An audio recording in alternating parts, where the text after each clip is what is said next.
The winter of 1888 had been so mild on the US East Coast, the mildest in nearly 2 decades, that by early March trees were already budding and robins had returned to the city. It was over 50 degrees, so clearly spring that Walt Whitman submitted a poem about dandelions to the New York Herald. The poem was published on March 12th. By then, it was comically ill-timed. Here's what life was really like during the Great Blizzard of 1888, the deadliest winter storm in American history. Hey, quick thing before we start. If you actually listen to these regularly, hit like or subscribe. I always wonder where everyone's at, so comment your city and what time it is. Weird to think some of you are having breakfast in London while I'm recording this at night here in the States. All right, tonight it's the Great Blizzard of 1888. But wait, are you comfortable? No, really. Check. Pillows, blankets, the whole deal. Where we're going, you'll want to be settled. Your eyes flutter open to the gentle morning light filtering through your bedroom window. For a moment, you forget what day it is. Saturday, March 10th. 1888. You stretch and notice something unusual. The air coming through the slightly open window isn't biting cold, as it should be in March. It's pleasant. Warm even. You climb out of bed, your bare feet touching the wooden floor that's not nearly as cold as it should be this time of year. Outside, the view of New York City is bustling with activity. People are walking without heavy coats. Some women have even abandoned their muffs and men their scarves. Glorious day, isn't it? Your neighbour calls as you step outside later. He's in his shirt sleeves, rolling up the cuffs and tilting his face toward the sun. Mother Nature playing tricks on us, I think, making us believe it's April already. You nod, basking in the unexpected warmth. Indeed. Hard to believe it's still winter. The streets of New York are vibrant with activity. Children play in the parks, couples stroll arm in arm, and vendors hawk their wares with renewed vigour. The harsh grip of winter seems to have released its hold weeks early, and everyone is celebrating. Not like your cosy bed now, of course. No need to venture into the bitter cold these days. You can just snuggle deeper under your blankets as I tell you this story of how quickly comfort can turn to catastrophe. Because here's the thing about that March day in 1888. Nobody knew what was coming. Not the weather service, not the citizens happily enjoying the spring-like temperatures, not even the most weather-wise old-timers who claimed they could feel it in their bones when bad weather was approaching. Walt Whitman, the 68-year-old celebrated American poet, certainly didn't know. Living in New Jersey, he had felt inspired by the early spring. On March 10th, he penned a poem called The First Dandelion and sent it off to the New York Herald for publication. Simple and fresh and fair from winter's close emerging, as if no artifice of fashion, business, politics had ever been, forth from its sunny nook of sheltered grass innocent, golden, calm as the dawn, the spring's first dandelion shows its trustful face. Pretty, right? A nice little poem about spring's arrival. The Herald would publish it just 2 days later on March 12th. By then, the dandelion would be buried under feet of snow and people would be freezing to death in the streets. But let's not get ahead of ourselves. On that Saturday, March 10th, the weather was so pleasant that people were genuinely confused. The winter had been mild all along, the mildest in nearly 20 years, according to some accounts. But this was different. This felt like spring had fully arrived. "You know what's weird?" says James, a bartender at a popular downtown establishment as he polishes glasses. "My grandmother always said an early spring means a bad storm's coming. Weather too fair means trouble in the air. That's what she'd say." His customer laughs, sipping his beer. "My grandmother had sayings like that too. If we listened to all of them, we'd never leave the house." Fair enough. James shrugs. "But I don't know. Something feels off about this warmth." That night, the theatres are packed, the opera houses overflow with patrons enjoying a night out without the hassle of heavy coats and freezing carriages. The restaurants buzz with conversation and laughter. William Steinway, the famous piano maker, enjoys the evening with his family. They attend a show and return home, remarking on the pleasant temperatures. They have no idea that in just 2 days he'll write in his diary about the most fearful snowstorm I ever experienced. Meanwhile, in the offices of the US Army Signal Corps, the nation's weather service, meteorologists study their instruments. They see concerning patterns forming. A cold front is moving down from Canada, while warm, wet air surges up from the Gulf. But their calculations suggest these systems will dissipate before reaching the East Coast. Imagine being the weather forecaster who makes that call. Nah, it'll blow over before it hits New York. Famous last words, right? Sergeant Francis Long, the indications officer in New York, issues the forecast for March 11th. Fresh to brisk southerly winds with rain, followed by colder brisk westerly winds and clearing weather throughout the Atlantic states. Rain, then clearing. That's it. No mention of snow, let alone the most devastating blizzard in American history. Sunday morning, March 11th, dawns even warmer. The temperature climbs above 50 degrees. People head to church in their Sunday best, leaving heavy coats at home. Children race ahead of their parents, delighting in the freedom of movement without bulky winter clothing. Pastor says this weather is God's blessing. A young mother tells her friend as they walk home from church, says we've endured enough winter hardship. The friend nods. My husband's already planning the spring planting. Says we might get an early harvest this year if the weather holds. If only they knew. By midday, observant citizens might notice some changes. The wind shifts slightly. Clouds begin to gather on the northern horizon. Nothing alarming, just the rain that had been predicted. On Wall Street, brokers discuss business prospects for the spring season. In the tenements of the Lower East Side, windows are thrown open to air out the cramped apartments. In Central Park, nannies watch children play while young couples stroll along the paths. I've spent a weird amount of time reading about this storm, like I've gone through old newspapers and diaries, and one thing keeps striking me. Nobody saw it coming. Not the experts, not the average folks, nobody. It makes you think about how vulnerable we all are. Even now, with our fancy weather satellites and computer models, Mother Nature can still throw a sucker punch when she wants to. Late Sunday afternoon, the first hints of trouble appear. The temperature begins to drop, not dramatically, just enough that people begin to button up their lightweight coats. The wind freshens and the first spatters of rain begin to fall. Better get home, a policeman advises a group of lingering park-goers. Looks like we're in for some weather.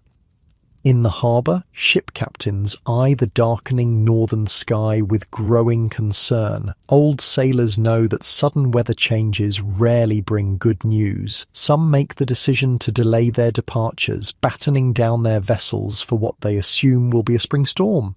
Others, pressured by schedules and finances, set sail despite their misgivings. By evening, the rain falls more heavily. The temperature continues to drop, but it's still just rain, cold and uncomfortable, but nothing extraordinary. People hurry home, mildly annoyed at having their pleasant weekend spoiled, but not genuinely concerned. In the Signal Corps office, however, there's growing alarm. The instruments show rapidly falling pressure. The temperature is dropping faster than expected. Reports from stations to the west and north indicate severe conditions developing. But it's too late to issue new warnings. Telegraph lines are already beginning to fail as the storm intensifies. The critical window of opportunity to alert the public has closed. As night falls, something strange happens. The rain becomes heavier, then changes to sleet. The wind increases dramatically. By midnight, gusts are reaching hurricane force, up to 85 miles per hour in some areas. and the sleet changes to snow.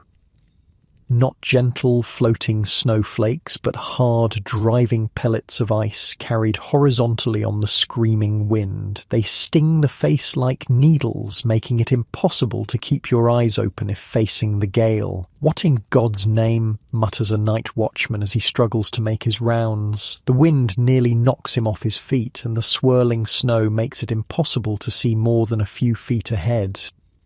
Now, picture this. You're in your bed right now, warm and safe. Maybe there's a storm outside your window, maybe not, but you're inside, protected from the elements. That night in 1888, people went to bed with rain pattering on their windows and woke to a howling monster of a storm unlike anything they'd ever experienced. In the tenements, families huddle together as the temperature plummets and the wind finds every crack and crevice in the poorly constructed buildings. The coal in their stoves won't last the night at this rate, and tomorrow's delivery seems increasingly unlikely. In the mansions of Fifth Avenue, the wealthy are better insulated, but equally bewildered by the sudden violence of the storm. Servants are dispatched to secure shutters and stoke fires. "I've never heard the wind howl like this," a young woman tells her husband as they lie in bed, listening to the storm rage. "It sounds like a living thing." "It'll pass by morning," he assures her, though the tremor in his voice betrays his uncertainty. It does not pass by morning. As the first hints of dawn break on Monday, March 12th, New Yorkers wake to an alien world. Those who can see out their windows, many are blocked by snow, behold a city transformed. Streets have vanished under enormous drifts. Familiar landmarks are barely recognizable, covered in white. And still the snow falls, and still the wind howls. In the offices of the New York Herald, editors are scrambling. They've just published Walt Whitman's Ode to Spring Dandelions on the very day that the worst blizzard in memory has buried the city under feet of snow. Some see the irony and laugh despite the dire situation. Others are too busy trying to figure out how to publish a newspaper when most of the staff can't make it to work. "Should we pull the poem?" asks a junior editor. The senior editor shakes his head. "Too late, but mark my words, people will remember this coincidence for years to come." He was right about that. The ill-timed poem became a symbol of how suddenly disaster can strike, how quickly comfort can turn to catastrophe. As dawn breaks fully, revealing the full extent of the transformation, the city holds its breath. The storm shows no signs of abating. The temperature continues to plummet. The wind screams between buildings, creating vortices of snow that blind and disorient. And still, because it's Monday, thousands of New Yorkers prepare to go to work. There are no snow days, no paid time off for weather emergencies. If you don't show up, you don't get paid. For many living paycheck to paycheck, missing a day's wages isn't an option. So they bundle up as best they can and step out into one of the deadliest storms in American history. What they don't yet realize is that this is just the beginning. The Great White Hurricane, as it will come to be known, is still gathering strength. The worst is yet to come.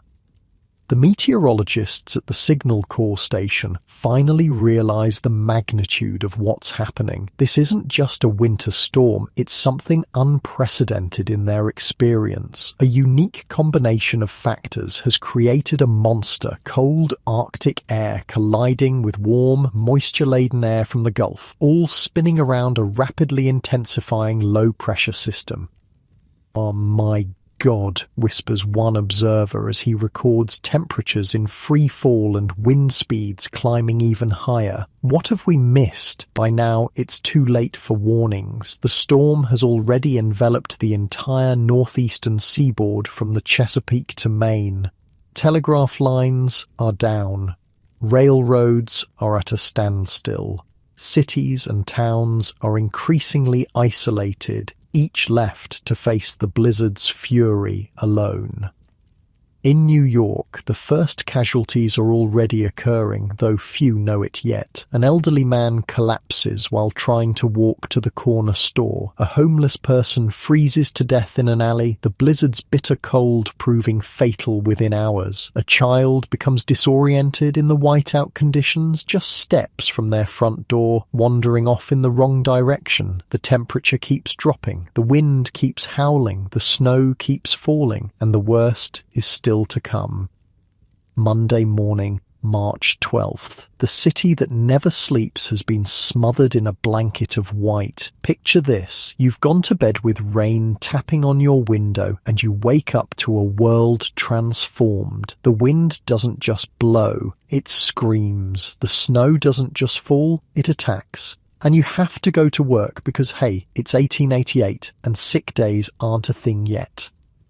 That's the situation facing thousands of New Yorkers as they wake up on that Monday morning. The snowfall had started around midnight, and by dawn there's already 10 inches on the ground with more, much more, on the way. It's just snow, mutters Jonathan Berkeley, a bank clerk on Wall Street, as he peers out his frosted window. Been through plenty of snowstorms before. His wife grabs his arm. Please don't go. Something feels different about this one. He shakes her off gently. Different or not, Mr. Morgan doesn't accept weather as an excuse for absence. Poor bastard has no idea what he's walking into. See, this isn't just any snowstorm, this is a perfect storm, literally. Cold Arctic air from Canada has collided with warm, moist air from the Gulf. The temperature has plunged 30 degrees overnight. The barometer has bottomed out. And the winds, they're not just strong, they're reaching hurricane force at 85 miles per hour. As Jonathan steps outside, the cold hits him like a physical blow. The wind nearly knocks him sideways, and the snow, Jesus, the snow. It's not falling in gentle flakes, but driving horizontally, stinging his face like tiny needles. He can barely keep his eyes open. I've made a terrible mistake, he thinks, but there's no turning back now. His reputation at the bank depends on it. All across the city, similar scenes are playing out. People venture out, vastly underestimating what awaits them. Most are dressed inadequately for the conditions. Their usual winter coats and boots are no match for this storm. Over on the Lower East Side, Sarah Goldstein bundles her 3 children in every piece of clothing they own. They have no choice but to venture out. The coal bin is empty, and without fuel they'll freeze in their tenement apartment. "Stay close," she shouts over the wind as they step into the maelstrom. "Hold hands and don't let go no matter what." The snow is already drifted waist-high in places. Little Rebecca, only 6 years old, is almost completely submerged. Her brother Aaron, 10, holds her hand so tightly it hurts, but she doesn't complain. Even at her age, she understands the danger. I spent way too much time researching this storm, and one thing that kept hitting me was how totally unprepared everyone was. Like, imagine the worst storm you've ever seen, then multiply it by 10, and imagine it hit without warning. That was March 12th, 1888. The elevated trains, the primary mode of mass transit in New York at the time, attempt to run their regular schedules. The engines strain against the accumulating snow on the tracks. Switches freeze. Visibility drops to 0. At the 6th Avenue L station at 23rd Street, a crowd gathers, stamping their feet against the cold, waiting for a downtown train. "It'll come," assures the station attendant, though doubt creeps into his voice. They're running, just delayed. A train does arrive, eventually. It inches into the station, the engineer leaning out the window, squinting against the driving snow. Passengers rush forward, desperate to board. What they don't realise is that this will be one of the last trains to move that day. Within hours, the entire elevated system will grind to a halt, with trains stuck between stations, passengers stranded in freezing cars high above the streets. Down on the ground, horse-drawn streetcars fare no better. The horses struggle through snowdrifts, their nostrils flaring with exertion, steam rising from their bodies. Many simply refuse to move, standing stubbornly as drivers plead and curse. In one car, a well-dressed businessman checks his pocket watch for the 10th time. "This is absurd," he complains. "I have a meeting at 9 o'clock. The driver turns, his face red with cold and frustration. "Sir, unless your meeting can come to us, I don't think you'll be attending. These horses ain't moving another inch." The businessman falls silent, reality finally sinking in. It's worth noting, and I don't think this gets mentioned enough, that this storm hit at the exact moment in history when cities were most vulnerable. New York was modern enough to depend completely on its infrastructure, electricity, telegraph, transportation, but that infrastructure was still primitive by our standards. Everything was above ground. Power lines, telegraph wires, the trains, everything was exposed to the elements. And now everything is failing at once. By mid-morning, the snow is falling at a rate of 3 inches per hour. The wind sculpts it into drifts that reach second-story windows in some areas. Telegraph poles burdened with heavy snow and ice begin to snap. Wires dangle dangerously, some still carrying current, creating deadly hazards on streets already nearly impassable. At Western Union headquarters, panic sets in. Communication with the outside world is rapidly deteriorating. "Boston's gone," announces a harried operator. "Philadelphia too. We've lost Washington." "What about Europe?" asks his supervisor. The operator gives a humorless laugh. "Funny you should ask. We can still reach London via the Atlantic cable." Let that sink in for a moment. They could communicate with Europe by sending messages under the ocean, but they couldn't talk to Boston just 200 miles away. That's how completely the storm had isolated New York.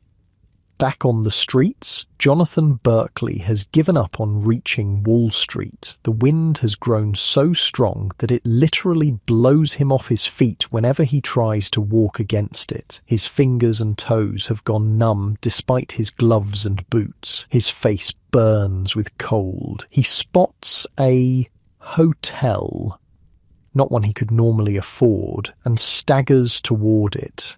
Inside, the lobby is already crowded with others who've abandoned their journeys. The clerk behind the desk looks overwhelmed. "Room for the night?" Jonathan asks, pulling out his wallet. The clerk shakes his head. "All full, sir, but you're welcome to stay in the lobby. Everyone else is." Jonathan sinks into an armchair, grateful just to be out of the wind. A waiter circulates with coffee, charging exorbitant prices that no one complains about. Right now, that hot cup is worth whatever they're asking. At Grand Central Depot, the situation is becoming dire. Trains have stopped running entirely. Thousands of commuters who arrived on early trains now find themselves stranded, with no way to return to their homes in the suburbs or continue to their workplaces. The vast waiting room is standing room only. Children cry from hunger and confusion. Station officials try to maintain order, but their voices are drowned out by the collective anxiety of the crowd. "When will the trains be running again?" demands a red-faced man, jabbing his finger at a harried-looking station master. "Sir, I have absolutely no idea," comes the honest reply. "I can't even contact most of the stations on our line. For all I know, the tracks have been blown clear off their beds." They hadn't been, but snow had drifted across them in places to heights of 15 feet or more. Locomotives, powerful as they were, could do nothing against such barricades. I remember reading an account from one guy who was on a train that got stuck between stations. They sat there for hours, getting colder as the coal for heating ran out. Finally, they decided to try walking. Bad idea. 6 people from that train died trying to reach safety, just completely disoriented in the whiteout conditions. The real heroes of the day are emerging, though, ordinary people doing extraordinary things. In neighborhoods across the city, those with food share with those without. People with larger homes take in neighbors whose tenements can't keep out the wind and cold. And then there are the entrepreneurs. Not all heroes wear capes, right? Along the elevated train lines, people with access to rooftops near the stations start a brisk business. They bring out ladders, charging a small fee to help stranded passengers descend from the elevated platforms. When the trains can't continue, 50 cents for a safe trip down, calls one such businessman, holding his ladder steady against the platform at the 14th Street station. Best deal you'll get today? Outrageous price for the time, but people pay it gladly. What choice do they have? By noon, it's obvious to everyone that this is no ordinary storm. This is something historic, something that will be talked about for generations. The wind has not diminished. If anything, it has strengthened. The temperature continues to drop. The snow falls with unrelenting fury. Visibility in many areas is reduced to arm's length. Remember Sarah Goldstein and her children. They've abandoned their quest for coal and taken refuge in a neighborhood grocery store. The owner, Mr. Finkelstein, has opened his doors to anyone needing shelter. The small shop is crowded with people from the surrounding tenements, all huddled around the small stove in the back. How long can it last? Sarah asks, no one in particular. An old man, his beard crusted with ice, shakes his head. I've seen 80 winters and never one like this. This is the devil's own storm. Little Rebecca begins to cry, and Sarah pulls her close. Hush, love, we're safe here. But are they? The question hangs in the air, unspoken, but felt by all.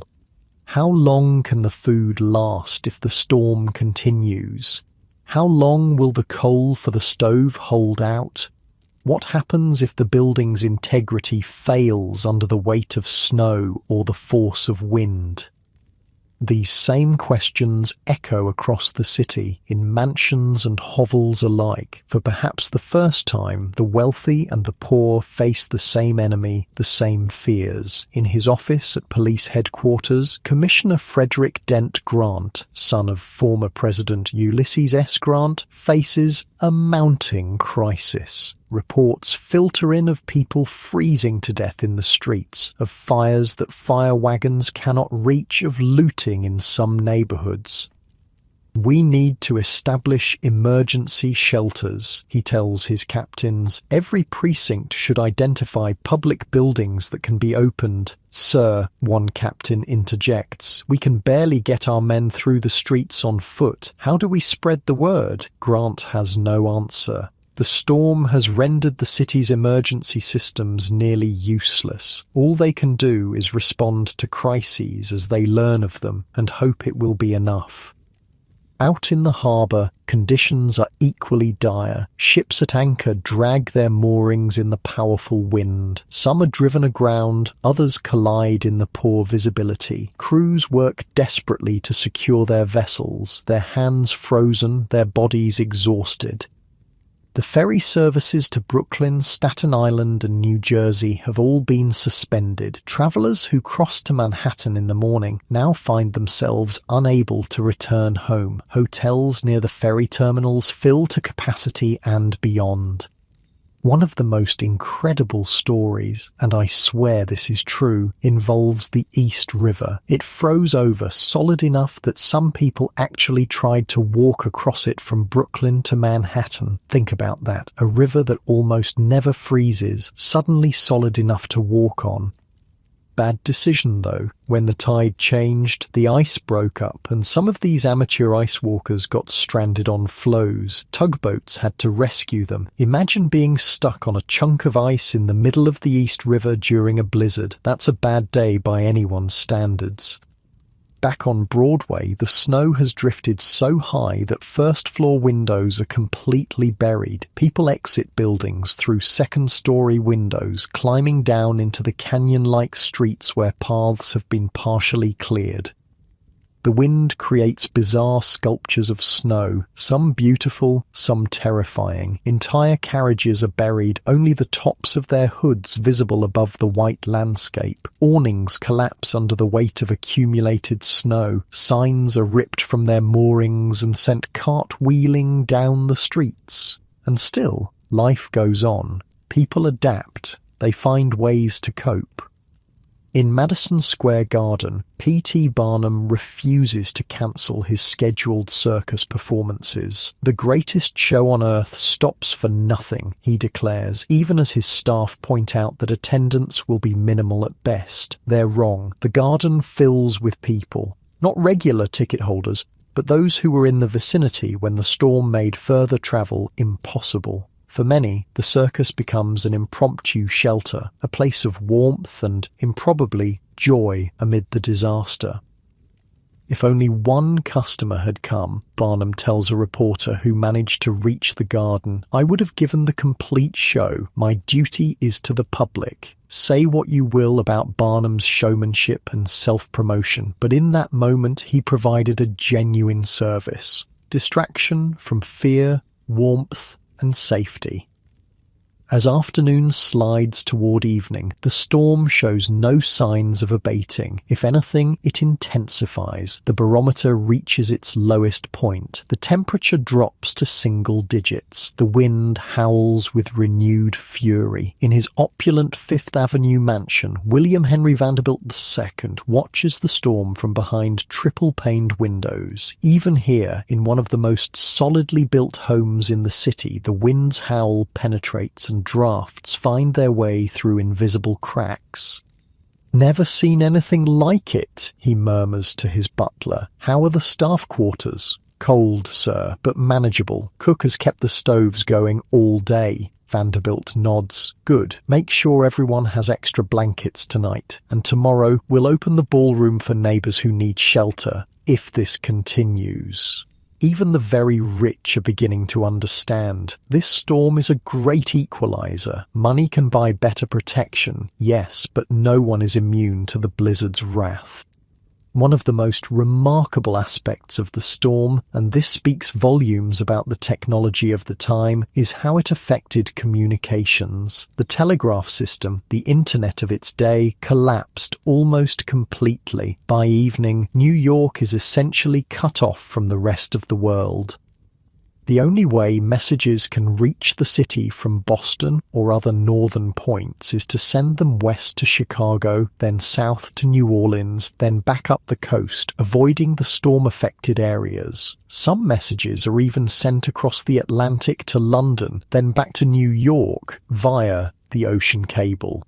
It's hard for us to imagine now, in our connected world, how isolating this would have been. No phones, no radio, no television, no internet, just silence and the howling of the wind.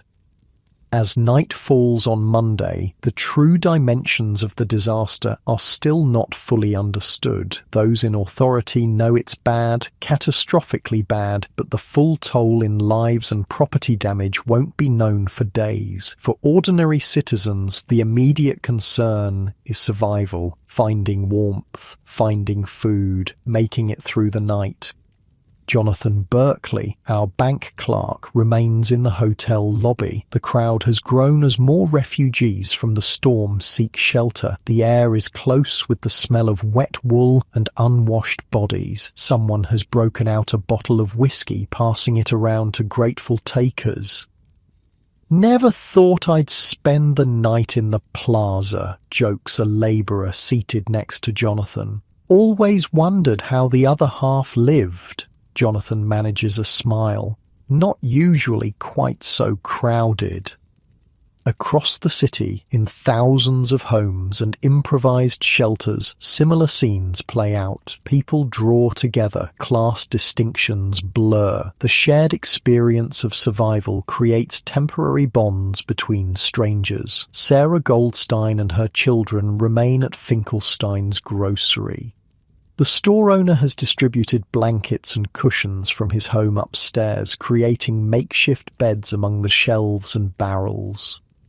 Try to sleep, Sarah tells her children, though she knows rest will be difficult with the wind rattling the windows and howling down the chimney. Rebecca clutches her mother's hand. Will it be better tomorrow? Sarah hesitates. She wants to reassure her daughter, but something tells her this ordeal is far from over. We'll face tomorrow when it comes, she says finally. For now, we're safe and we're together. That's what matters.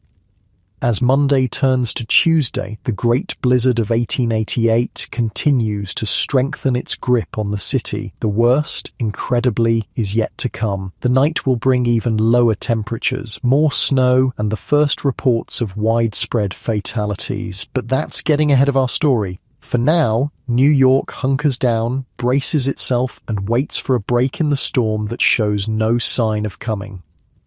By Monday afternoon, the situation in New York had gone from bad to catastrophic. If you've ever been stuck in a subway delay during a snowstorm, multiply that inconvenience by about 1,000 and you'll start to get the picture of what was happening on the elevated train lines. Thousands of people, some estimates say up to 15,000, are trapped on the Ls. These aren't enclosed, heated subway cars. We're talking open platforms and cars with minimal protection from the elements, and they're stuck, completely immobilized between stations, dangling stories above the streets. Imagine being in one of those cars. The train jolts to a stop. At first, you're annoyed, late for work again, but minutes turn to hours. The car gets colder. The wind rocks it on the tracks. Snow piles up on the floor, blowing in through every crack and crevice. Your fingers go numb, your feet too. People start to panic. That's exactly what happened to Emma Parker, a seamstress heading downtown to the garment district that morning. Her train stopped between 23rd and 14th Streets on the 6th Avenue line. "How long do you think we'll be stuck?" she asks the gentleman next to her, pulling her thin coat tighter. He shakes his head. "Never seen anything like this. Could be hours." It was. 4 hours they sat there. The temperature dropping, hope fading. People began to genuinely fear for their lives. Below them on the streets, enterprising New Yorkers spotted opportunity. Guys would climb up to nearby rooftops with ladders, position them against the elevated tracks and help passengers down, for a fee, of course. 50 cents a person. Crazy expensive for 1888, but people paid it gladly. "Next," shouts one such entrepreneur, a burly man named McGinty, as he steadies his ladder. "Ladies first, 50 cents for safe passage to solid ground." Emma hesitates. It's a steep climb down, and the ladder looks none too stable in the howling wind. "I'll go first," offers the gentleman who's been sitting next to her. "If it holds me, it'll hold you." The ladder creaks but holds as he descends. Emma follows, her skirts whipping wildly in the wind, nearly blinding her. McGinty's rough hand grips her arm as she reaches the bottom, steadying her. "Welcome back to Earth, miss," he grins, "though it ain't much better down here." He's not wrong. The streets are barely recognizable, transformed into Arctic canyons with snowdrifts reaching second-story windows in places. The wind whips between buildings with such force it knocks people off their feet. Visibility is near zero. Emma pays her 50 cents and stands disoriented, wondering what to do next. Going home means heading uptown against the wind, nearly impossible. Going to work seems pointless now. Then she spots a hotel across the street, people streaming in seeking refuge. "Come on," says her fellow passenger, touching her elbow. "We're not making it anywhere else today." I spent way too long studying these first-hand accounts from the blizzard. There's this whole collection at the New York Historical Society. Letters, diaries, newspaper interviews. The thing that keeps hitting me is how suddenly normal people found themselves in life-or-death situations. Like, you're just going to work, and 6 hours later you're fighting for survival. While thousands struggle with the trains, others attempt different means of getting around the paralysed city. One of them is Roscoe Conkling, and his story is about to become legendary. Conkling is no ordinary citizen. At 58, he's one of the most prominent political figures in New York. Former US senator, almost ran for president, now a high-powered Wall Street attorney making the equivalent of millions in today's dollars. He's known for his physical fitness and confidence. Some would say arrogance. Late that afternoon, Conkling leaves his law office downtown, determined to reach his home on the other side of the city. He's dressed well, but not adequately for the conditions. A businessman's overcoat and hat, fine leather shoes, nothing that would prepare him for what amounts to an Arctic expedition. "Sir," says the doorman at his office building, "perhaps you should wait out the storm. It's brutal out there." Conkling waves him off. "I've walked through plenty of snowstorms. A little wind won't stop me." Fatal confidence, because what awaits him isn't a little wind, but a white hurricane that's already claimed lives. He sets off uptown, immediately struggling against the gale force winds. The snow doesn't just fall, it drives horizontally, stinging his face, blinding him. Each step becomes a battle. Usually, this would be a simple 3-mile walk for a fit man like Conkling. Today, it might as well be 100 miles across Antarctica. By the time he reaches Union Square, he's already in trouble. His fine shoes are soaked through, his feet going numb. His face burns from the cold and the constant abrasion of ice particles. But his pride won't let him stop. "Just keep moving," he mutters to himself, one foot in front of the other. He decides to cut through Madison Square Park, then continue up to Central Park, thinking the direct route will be faster. It's a decision that will nearly cost him his life. In the park, the situation deteriorates rapidly. Without buildings to break it, the wind hits with its full force. The snow is thigh-deep in places, with drifts much higher. Each step requires enormous effort. By the time he reaches Central Park, Conkling is in serious trouble, exhausted, partially frozen, disoriented. The landmarks he knows so well are invisible in the whiteout. He pushes on, but each step becomes more difficult than the last. Now, while Conkling struggles through the frozen wasteland that was once Central Park, let's check in on some of our other New Yorkers. Sarah Goldstein and her children remain at Finkelstein's grocery, along with about 20 other refugees from the storm. The small coal stove provides meagre heat and supplies are becoming a concern. "How much food do we have?" Sarah asks Finkelstein quietly, not wanting to alarm the others. The shopkeeper shrugs. "Enough for a day, maybe 2 if we're careful." After that, he doesn't finish the sentence. He doesn't need to. Little Rebecca has developed a cough, a wet, hacking sound that worries her mother. In the cramped, cold conditions, illness can spread rapidly, and in 1888, things like pneumonia are often death sentences, especially for children. Sarah places a hand on her daughter's forehead. "It's hot." "She needs medicine," Sarah tells Finkelstein. "Pharmacy's 2 blocks down," he replies. But in this, he gestures to the window where snow has piled halfway up, turning the light that filters through a ghostly blue. Sarah straightens her shoulders. "I have to try. This is one of the things that gets me about these blizzard stories. The impossible choices people faced. Stay put and watch your child's fever rise, or venture into lethal conditions on the slim chance of finding help." Meanwhile, across town, Jonathan Berkeley has given up any pretense of making it to work. The Plaza Hotel lobby has become a makeshift refugee camp with people sleeping in chairs, on benches, even on the marble floor. "Never thought I'd spend the night here," he tells a fellow stranded commuter. "My wife will never believe it," assuming he ever sees his wife again. The thought creeps in unwanted. Surely the storm will break soon. Surely by tomorrow things will improve. They won't, but he doesn't know that yet. Back in Central Park, Roscoe Conkling is in desperate straits. He's been struggling through snowdrifts for over 2 hours. His fine leather shoes are frozen blocks. His hands, despite his gloves, have lost all feeling. His face is raw from windburn and frostbite. And he's lost, completely lost in a park he's walked through hundreds of times. Help, he calls, but the wind tears the word away, rendering it useless against the storm's roar.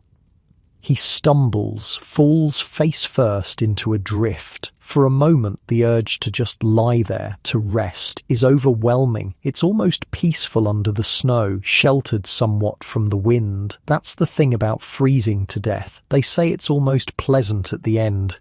You get warm, sleepy, you just drift off.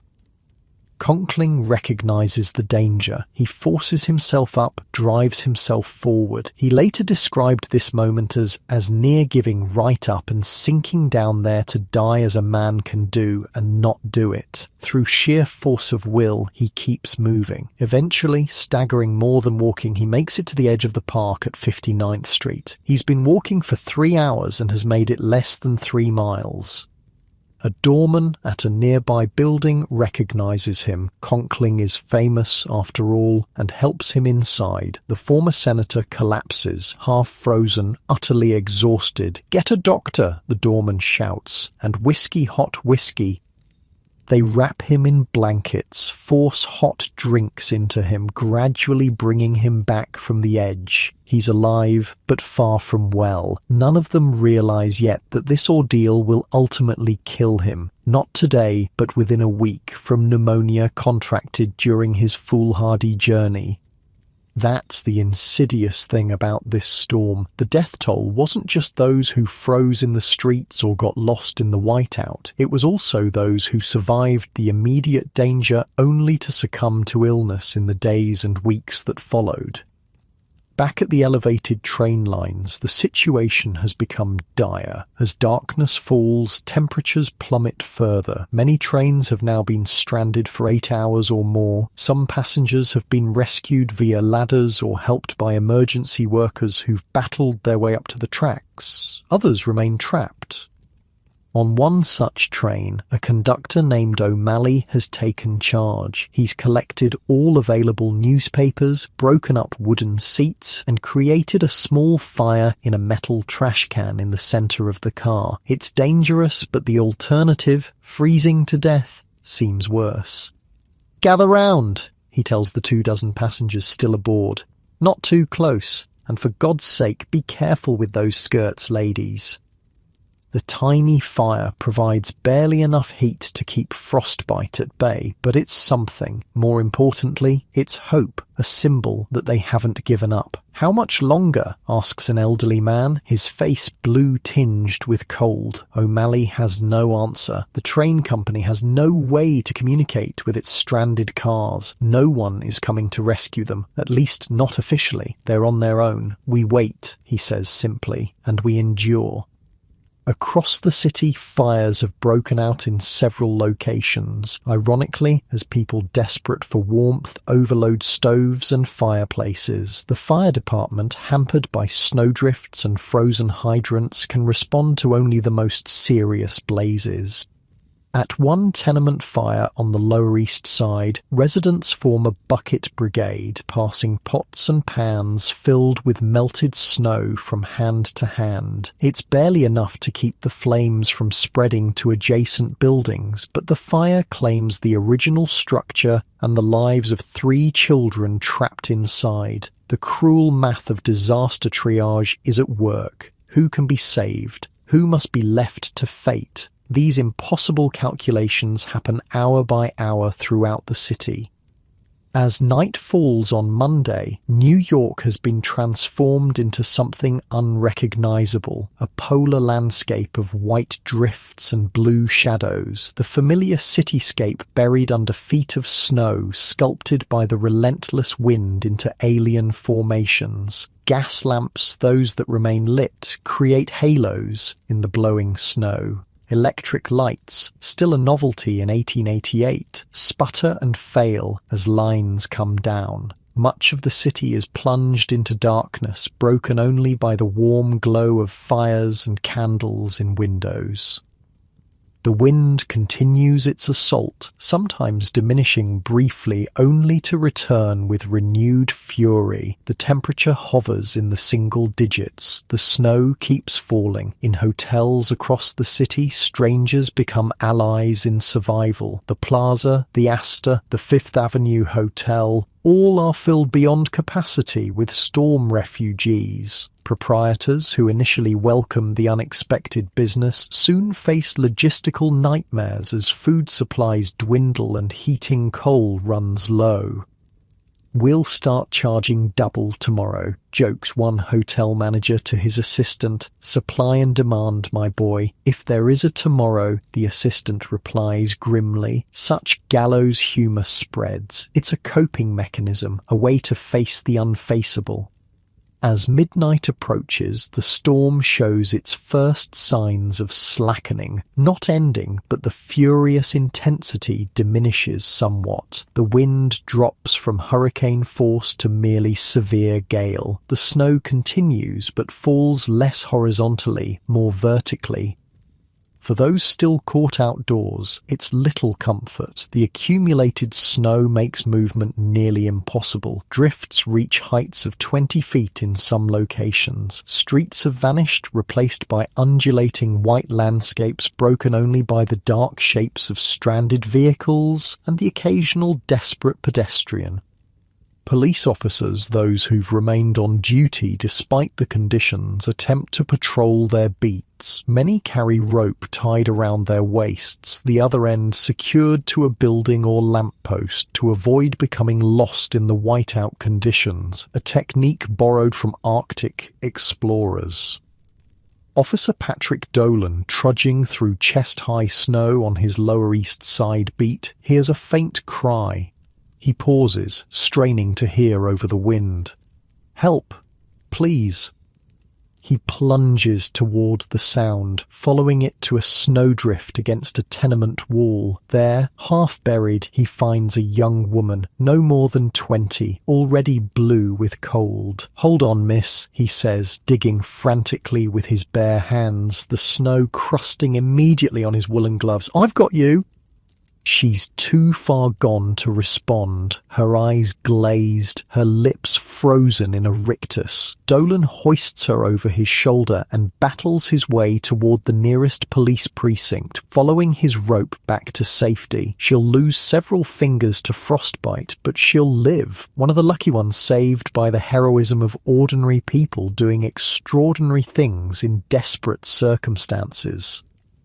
Such scenes play out across the city throughout the night, moments of tragedy and triumph, courage and despair as New Yorkers fight for survival against an enemy more formidable than any human foe. By Tuesday morning, the full scale of the disaster will begin to reveal itself. But for now, in the dark hours between Monday and Tuesday, the city endures, hour by frozen hour, minute by frigid minute. At Finkelstein's grocery, Sarah Goldstein has returned from her desperate mission to the pharmacy, clutching a small bottle of fever medicine for Rebecca. The journey of just 4 blocks took her over an hour, through snow so deep she thought several times she would not make it back. "You're crazy. You know that," Finkelstein tells her as she shakes snow from her clothing. "Could have died out there." "My daughter needed medicine," she replies simply, as if that explains everything. And perhaps it does. The night deepens, the storm continues its assault, but something has changed. A subtle shift in the atmosphere, a barely perceptible alteration in the wind's timbre. Those sensitive to such things, the old sailors and farmers trapped in the city, sense it first. "Barometers rising," mutters an old longshoreman sheltering in a waterfront tavern, though he has no instrument to confirm his assessment. "Storm's peaked. We'll see daylight again." He's right, though relief is still many hours away. The great white hurricane has reached its crescendo, and ever so slowly, imperceptibly, its fury begins to diminish. Throughout the night, the trapped trains are gradually evacuated through official rescue efforts and improvised solutions. By dawn on Tuesday, most passengers have been brought down to street level, though getting them to actual shelter remains a formidable challenge. In the hospitals, doctors and nurses work without rest, treating frostbite, hypothermia, broken limbs from falls on ice. Many have been on duty for 24 hours straight, unable to leave because replacements cannot reach the hospitals through the storm. "Coffee!" demands a surgeon at Bellevue, his eyes red-rimmed with fatigue, hands trembling slightly as he prepares to amputate the gangrenous toes of a dock worker caught in the storm. "More coffee!" It's a scene repeated in emergency rooms across the city. The injured arrive continuously, carried by friends, by good Samaritans, by police officers. Some arrive too late, already beyond help. The morgues begin to fill. Identifying the dead presents its own challenges. Many victims have no identification, having left home for what they thought would be a routine commute. Bodies are laid out in rows, their features sometimes distorted by frostbite, waiting for relatives brave or desperate enough to search for missing loved ones. This is the grim reality behind the dramatic tales of survival that will later dominate newspaper accounts. For every Roscoe Conkling who makes it through his ordeal, at least temporarily, there are dozens of anonymous victims whose stories end in those cold, tiled rooms. As Tuesday dawns, the city wakes to a changed world, and to the realization that the ordeal is far from over. Tuesday morning, March 13th, the second day of the Great White Hurricane. Dawn breaks over a city transformed. Actually, breaks is too strong a word. Dawn more like seeps into New York, the light diffused through clouds, still heavy with snow. The wind has diminished somewhat, but it still gusts strong enough to create swirling snow devils that dance between buildings. The silence is what strikes people first. New York, never quiet, now lies under a muffling blanket of white. The usual cacophony of horse hooves, carriage wheels, vendors' cries, factory whistles, all silenced. The only sounds are the wind, the occasional distant shout, and the creaking of buildings straining against the storm. "It's like the end of the world," whispers Jonathan Berkeley, gazing out a frost-rimed window of the Plaza Hotel. He slept poorly, curled in an armchair in the crowded lobby. His neck aches, his stomach growls. The hotel kitchen is providing food only to registered guests, and even they're on rations now. The man next to him, a burly construction worker who introduced himself as O'Shaughnessy, snorts. End of the world would be quieter and warmer, probably. Dark humour spreads among the stranded. It's cope or breakdown, and New Yorkers aren't known for breaking down. The quiet isn't just an absence of normal noise, it's the silence of isolation. New York City, the commercial and cultural hub of America, home to over 1.5 million souls, is cut off from the rest of the world almost completely. I interviewed this communications historian once who told me something wild about this blizzard. She said it was one of the first times in modern history that technology actually made a crisis worse instead of better. See, New York had gotten dependent on telegraph, on railroads, on all these modern conveniences. When they failed, the city had no backup plan. In the Western Union Telegraph Office, operators sit idle beside their machines. The wires are down in all directions. No messages can reach Boston, Philadelphia, Washington. The electric nervous system of commerce and communication has been severed. "Try Chicago again," orders the superintendent, though he knows it's futile. The operator taps out the call signal. Nothing, not even static. "Sir?" says a junior clerk. "We've just received a message from London." "London? England?" The clerk nods. They're asking what's happening in New York. Apparently, Boston sent them a query via the Atlantic cable. Let that sink in for a moment. Messages from Boston to New York, cities barely 200 miles apart, had to cross the Atlantic Ocean to England and back. The only functioning communication line was the undersea cable, protected from the storm by thousands of feet of ocean. So Boston can talk to London, and London can talk to us, but we can't talk directly to Boston. The superintendent rubs his forehead. Send a reply. Tell London to tell Boston we're still here, mostly. This absurd communications triangle becomes the only link between New York and the outside world for the next 24 hours.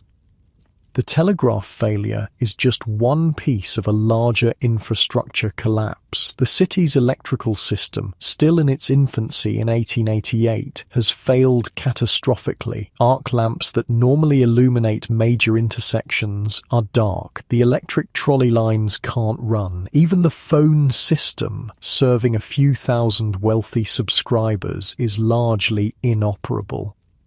Gas lines fare somewhat better, protected underground, but pressure fluctuates wildly as demand spikes and supply stations struggle to maintain operations with reduced staff. Water mains begin to freeze. Fire hydrants stand useless, encased in ice. For the fire department, it's a nightmare scenario. Increased fire risk from overloaded heating systems combined with an inability to fight the blazes effectively.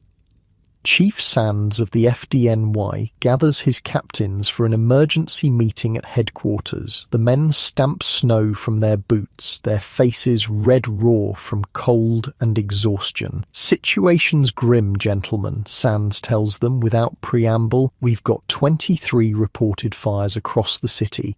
We can reach maybe half of them. Hydrants are frozen solid in most districts." "What about the reservoir?" asks a captain. Sands nods. "We're setting up relay systems where possible. Steam pumpers at the reservoir, then bucket brigades or hose lines extending out as far as we can manage. It won't be enough. No one says the obvious. People will die. Buildings will burn to the ground. The finest fire department in the country has been rendered nearly impotent by the storm. Priorities are hospitals, schools, anywhere with large numbers of vulnerable people," Sands continues. "Everything else, do what you can." The men nod grimly. They understand. Triage on a citywide scale. "My great-grandfather was a firefighter during this blizzard. Family legend says he worked 48 hours straight, slept 4 hours on the firehouse floor, then went back out. When he finally made it home 3 days later, his wife didn't recognize him. His face was so blackened with soot and his beard so encrusted with ice. By midday Tuesday, the snow has finally stopped falling, but the damage is done. The city lies buried under drifts reaching 30 to 40 feet high in places. Streets have vanished entirely. The familiar grid of Manhattan has been erased, replaced by an undulating white landscape broken only by the dark shapes of buildings.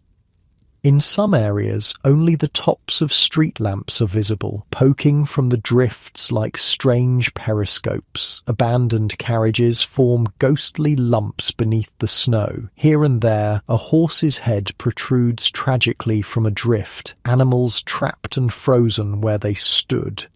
The death toll, still unknown, mounts hourly. Police stations keep grim tallies on chalkboards. Manhattan 37 confirmed, Brooklyn 28, Queens 15, and many, many more missing. Mayor Abram Hewitt, working from his home on Lexington Avenue, attempts to coordinate the city's response, but with communications down, his efforts are largely symbolic. Real authority has devolved to the neighborhood level, to police precinct captains, to community leaders, to whoever can actually get things done.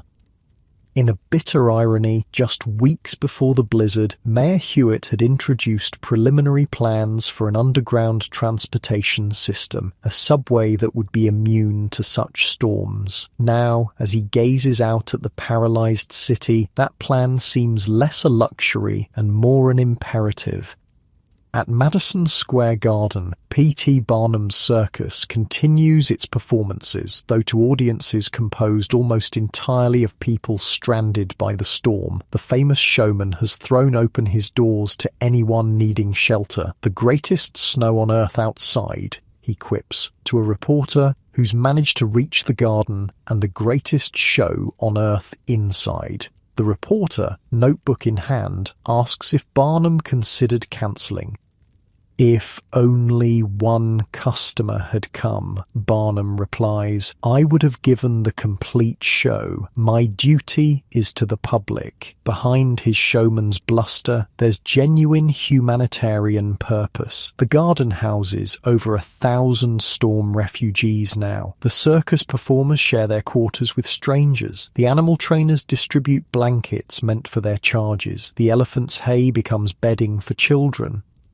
It's one of many impromptu shelters across the city. Churches open their doors, schools become dormitories, even the stock exchange, that temple of capitalism, allows brokers and messengers alike to camp on its floor. Sarah Goldstein's daughter Rebecca has taken a turn for the worse.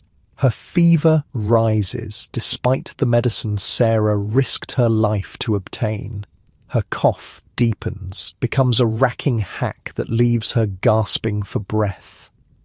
"She needs a doctor," Sarah tells Finkelstein, desperation in her voice. The shopkeeper shakes his head sadly. "No doctor will come in this, and we can't move her." An elderly woman who's been sheltering in the shop approaches. "I was a nurse during the war," she says quietly.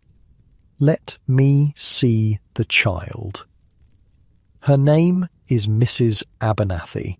Her gnarled hands are gentle as she examines Rebecca, feeling her chest, listening to her breathing. "Pneumonia," she pronounces. "We need to keep her warm, keep her drinking, and we need to make a mustard plaster for her chest." Finkelstein rummages through his shelves, finding the ingredients. Mrs. Abernathy works with quiet efficiency, preparing the pungent remedy. "My Edwin had the same when he was small," she tells Sarah as she applies the plaster to Rebecca's chest. "This drew out the infection, saved his life." Sarah wants to believe her, needs to believe her. In the absence of modern medicine, these folk remedies are all they have. "Thank you," she whispers, clasping the old woman's hand. Mrs. Abernathy just nods. "We look after each other. It's all we can do." That sentiment echoes across the city. Strangers helping strangers. Communities forming in the crucible of crisis.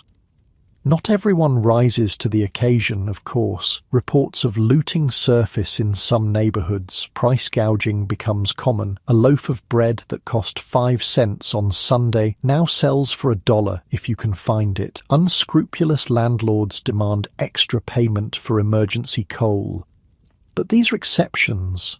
More common are stories of sacrifice and generosity, the wealthy opening their homes to strangers, workers sharing their lunch pails, children offering their blankets to the elderly. By Tuesday evening, the wind finally begins to die down significantly. The temperature remains bitterly cold, but the hurricane-force gusts that gave the storm its nickname have diminished to merely strong. In some areas, people venture out, beginning the monumental task of digging out. They form impromptu crews, attacking the drifts with shovels, with boards, with bare hands if necessary. The work is backbreaking. A path cleared becomes a canyon through snow walls towering above head height. Progress is measured in feet, not blocks. Jonathan Berkeley, tired of the increasingly uncomfortable conditions in the plaza lobby, joins one such crew working on Fifth Avenue. "Never thought I'd be grateful for manual labour," he tells a fellow shoveler as they pause to catch their breath, their exhalations forming thick clouds in the frigid air. "Keeps the blood flowing," grunts his companion. "Stay still too long in this cold, you might never move again." They've cleared about 50 yards in 2 hours, a narrow path barely wide enough for a single person to walk. It seems futile against the vastness of the storm's impact, but it's something. A start. As darkness falls again on Tuesday, much of the city remains without electricity or gas lighting. Candles and oil lamps cast flickering shadows in windows. In some neighborhoods, bonfires burn at intersections, serving as beacons for the lost and gathering points for the community. These fires are technically illegal. Open flames on city streets violate numerous ordinances, but no one is enforcing such rules now. The police have more pressing concerns than fire code violations. Officer Patrick Dolan, still on duty after nearly 36 hours, stops at one such bonfire on the Lower East Side. A dozen people huddle around it, passing a bottle of whiskey for warmth as much as intoxication. "Evening, officer," calls one man. "Care to join us?" Dolan should refuse. Drinking on duty is strictly forbidden, but he's cold to his bones, exhausted beyond measure. He accepts the bottle, takes a small sip, feels the blessed warmth spread through his chest. "Any word on when this ends?" asks a woman, pulling a threadbare shawl tighter around her shoulders. Dolan shakes his head. "Snow's stopped mostly, wind's dying down, now it's just digging out. Could be days before things are back to normal, if they ever are," mutters someone else. There's a general murmur of agreement. Everyone senses that something fundamental has changed. The city's vulnerability has been exposed. Its technological marvels, the elevated trains, the telegraph wires, the electrical grid, have failed catastrophically. The conversation around the fire turns to rumours, wild stories spreading through a city without official sources of information. Someone claims the Brooklyn Bridge has collapsed. It hasn't. Another insists the harbour has frozen solid all the way to Staten Island. Partially true. Ice flows are extensive but not continuous. A third reports that Congress is sending the army to rescue New York. Wishful thinking. Dolan listens, but offers no corrections. Let them talk. It passes the time, gives them something to focus on besides the cold and the uncertainty. I found this psychological study about disaster survivors. It said that rumours actually serve an important purpose during crises. They're like a pressure valve for anxiety. Even if the stories aren't true, just sharing them creates bonds between people, makes them feel less alone in facing the unknown. In the hospitals, the situation grows increasingly dire. Bellevue, New York Hospital, St. Vincent's, all are overwhelmed with storm casualties, frostbite, hypothermia, broken limbs from falls on ice, and increasingly pneumonia and other respiratory infections. Medical supplies run low. Staff work double, triple shifts without relief, as replacement doctors and nurses cannot reach the hospitals. Surgeons operate by candlelight when the gas pressure drops too low for proper illumination.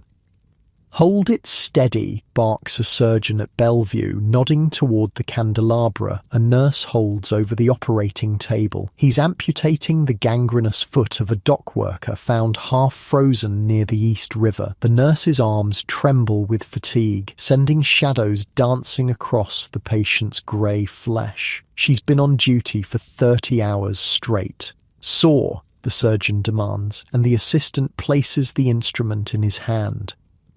They work in grim silence, save for the rasp of the saw and the occasional moan from the patient, only partially sedated due to dwindling supplies of ether. In a ward upstairs, a young doctor makes his rounds among dozens of pneumonia cases. Their laboured breathing creates a terrible symphony, punctuated by racking coughs. Many won't survive the night. The doctor knows this, but keeps moving, offering what comfort he can. He pauses at the bed of an elegant older man recently admitted. Roscoe Conkling, the former senator rescued from Central Park the previous day, lies feverish and delirious, his lungs filling with fluid. "Water," Conkling gasps. "Please." The doctor helps him sip from a cup, noting the blue tinge to the patient's lips, the rattle in his chest, classic pneumonia symptoms advancing rapidly. "Rest, Senator," he says gently. "Save your strength." Conkling grabs his wrist with surprising force. "Tell them, the snow, like nothing I've ever—" His words dissolve into coughing. The doctor eases him back against the pillows. "I know," he soothes. "The whole city knows of your bravery. It's small comfort to a dying man, but it's all he has to offer."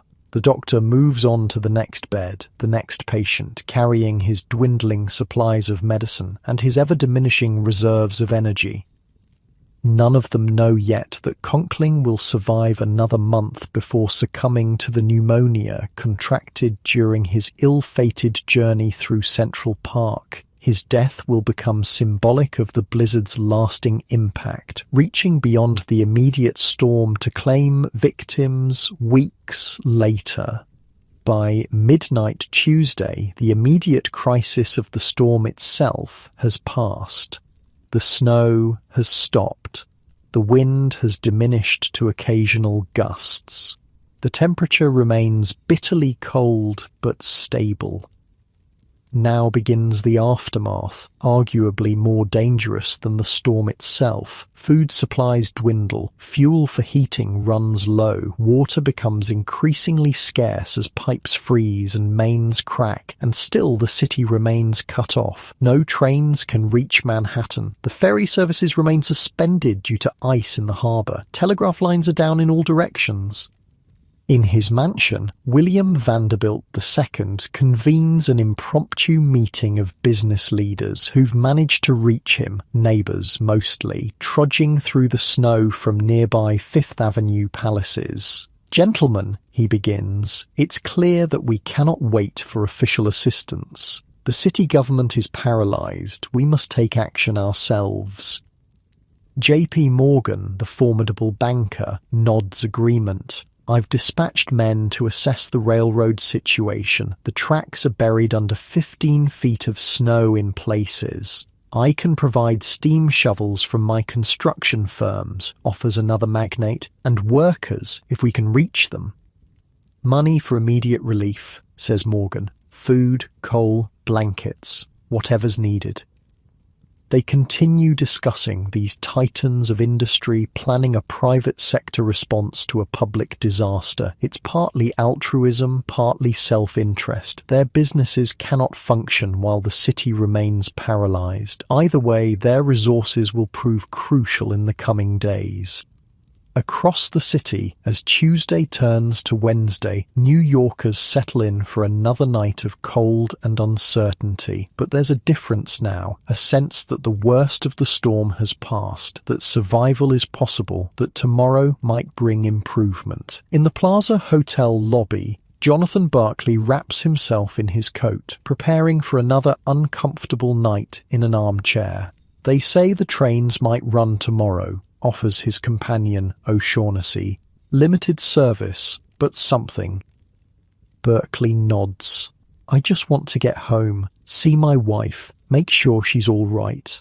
"You and everyone else, pal." O'Shaughnessy produces a flask from inside his coat. "Here, little nightcap to keep out the cold." Berkeley hesitates, then accepts. The whiskey burns pleasantly going down, spreading warmth through his chest.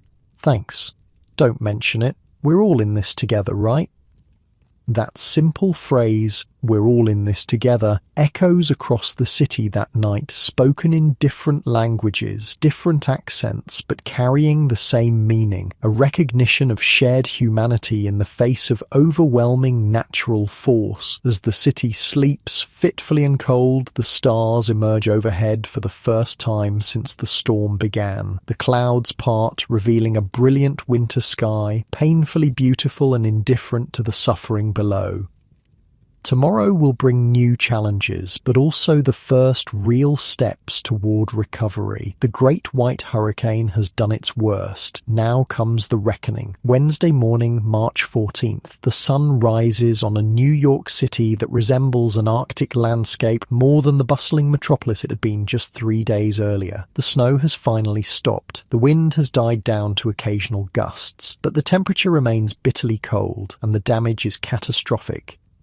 From your bed right now, all warm and cozy with blankets pulled up, it's hard to imagine the scale of what happened. Picture your entire neighborhood buried so deep that only chimneys and the tops of streetlights poke through. Imagine not being able to open your front door because there's a 15-foot wall of snow pressing against it. That's what New Yorkers woke up to that Wednesday morning.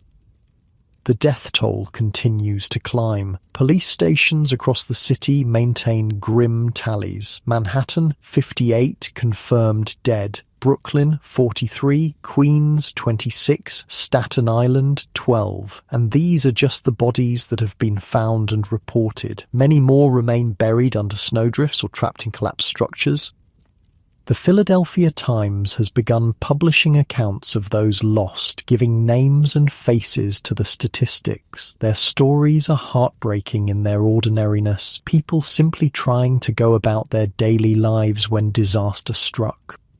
While the 23rd District Officer was on his beat during the height of the storm yesterday morning, one account reads, information was given him that the dead body of a woman had been found in a snowdrift just across the Delaware County line. It was supposed to be the body of a woman in a habit of gathering fern and mint leaves during the summer months. From the appearance of the body, the presumption is that she was frozen to death.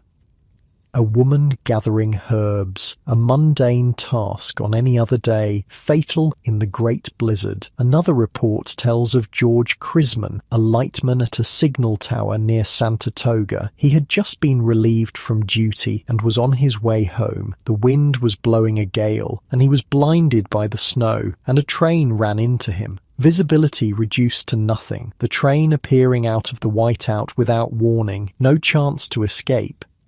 Harry Dreers, a brakeman for the Philadelphia and Reading Railroad. The young man was standing on top of a boxcar when he was blinded by the snow and struck by an overhead bridge and thrown down on the tracks. A routine job on any other day, a death sentence during the blizzard.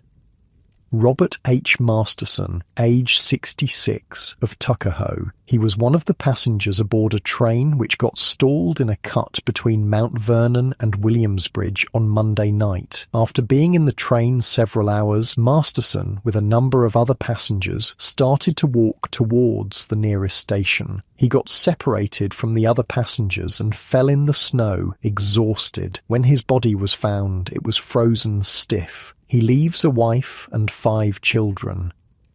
So close to safety, just trying to get home to his family. Then there's the bizarre tragedy of Alexander Bennett, John Lee, and another employee of the Singer Sewing Machine Company. The men left Elizabethport Monday in a small rowboat for Staten Island. The empty boat was found in the ice, far out of its course. It is thought the men reached Staten Island shore but perished while crossing the meadow. Imagine surviving a perilous boat journey through ice floes, reaching land only to die in the final stretch home. These are just a handful of the estimated 400 victims along the coast from the Chesapeake Bay into Canada, 200 in New York City alone, the highest death toll of any winter storm in US history. I spent a lot of time going through old newspapers from this period. The thing that gets me is how matter-of-fact these death notices are, just found frozen, body discovered, perished in the snow, a whole life reduced to a few lines of text. While the newspapers document the dead, the living continue their struggle for survival. Sarah Goldstein's daughter Rebecca has finally turned a corner. Her fever has broken and her breathing, while still laboured, has improved. Mrs. Abernathy's mustard plaster seems to have worked its folk magic. She'll live, the elderly woman tells Sarah, her gnarled hand resting on Rebecca's forehead. She's a fighter, this one. Sarah nearly collapses with relief. For the first time in 2 days, she allows herself to cry, not tears of fear or grief, but of release. Finkelstein, the grocery store owner who's sheltered them through the worst of the storm, smiles at the news. Good, very good. Now who wants breakfast? I found some preserves in the back, real fruit. It's a small luxury, but in that moment it feels like a feast. Across town at the Plaza Hotel, Jonathan Berkeley peers out the window at a scene of growing activity. Men with shovels attack the drifts that have buried Fifth Avenue. Steam shovels, massive machines normally used for excavation work, have been repurposed to clear major thoroughfares. They're making progress, he tells O'Shaughnessy, his companion from the last 2 days. About time, grunts the construction worker. My wife probably thinks I'm dead by now. Mine too, Berkeley sighs. No way to let them know we're all right. Communications remain severely limited. Telegraph lines are still down in most directions. Mail delivery is impossible with streets impassable. The isolation continues, though with the storms passing, the first efforts to reconnect the city have begun. The railroads, critical lifelines for food, fuel and communication, have launched massive clearing operations. Armies of workers attack the drifts, digging by hand where machinery can't reach. Snow piles higher than a man line the cleared sections of track. At Grand Central Depot, a single train has managed to arrive from Poughkeepsie, the first in nearly 3 days. Its arrival is greeted with cheers from the staff and the few passengers still stranded in the terminal. "Any news from upstate?" demands the station master. The engineer, his face red-chapped from the cold, shakes his head. "Tracks clear to Poughkeepsie, that's all I know. Took us 8 hours to make the run, and we had 2 engines pushing a snowplow ahead of us the whole way." 8 hours for a journey that normally takes 2, but it's progress, the first real sign that the city's isolation might eventually end.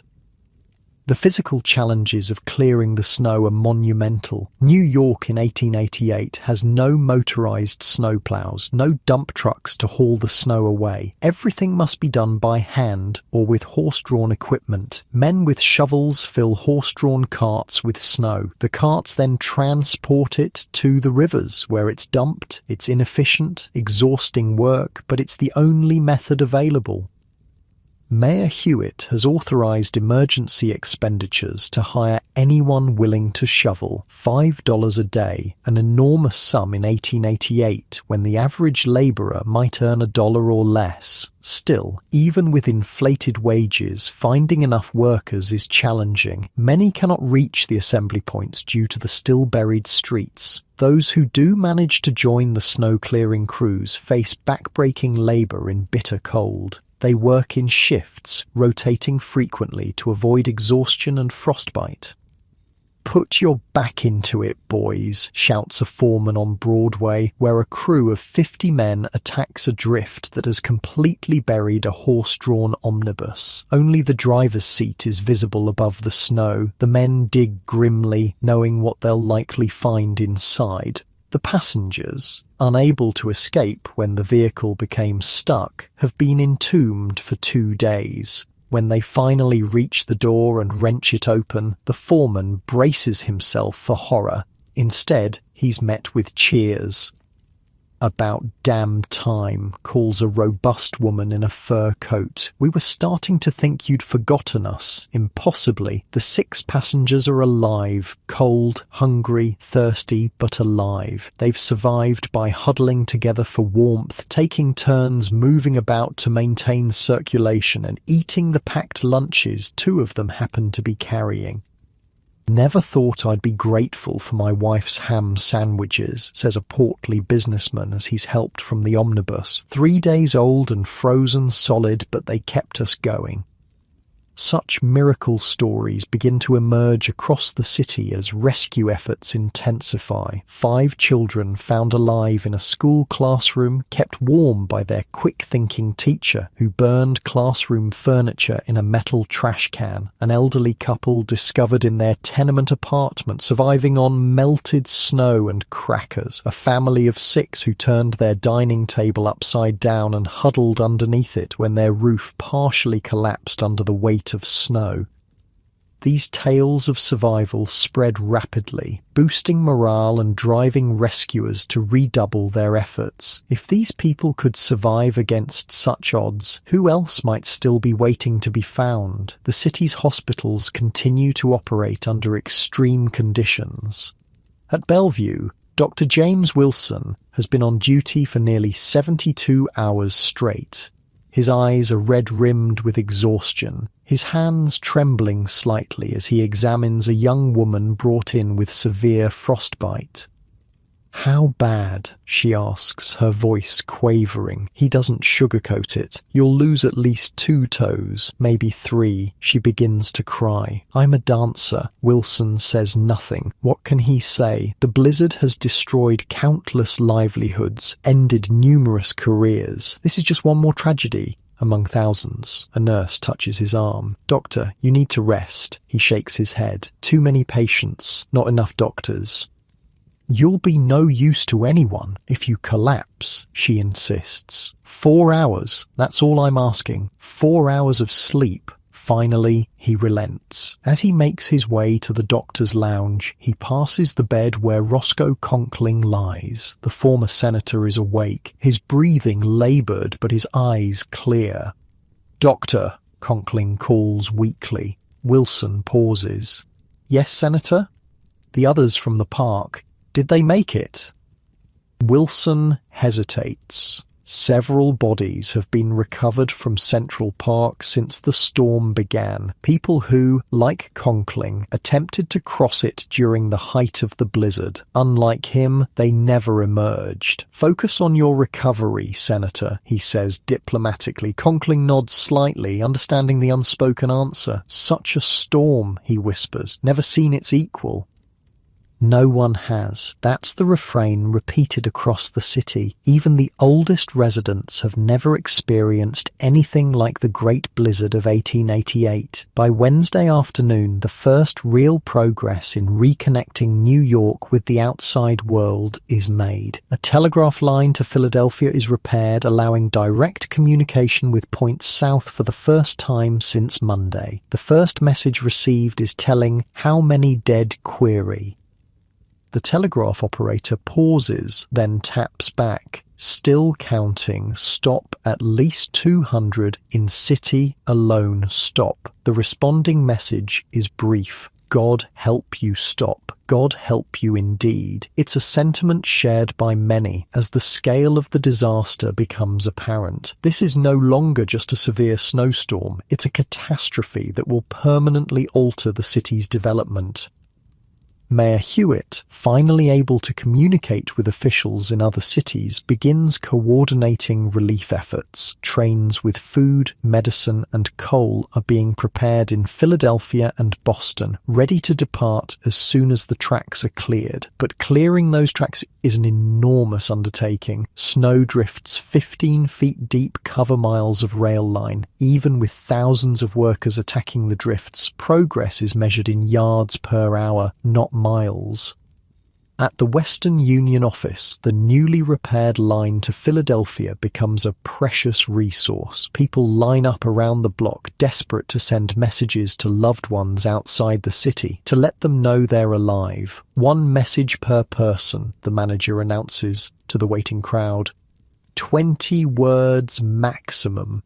Family matters only. No business communications.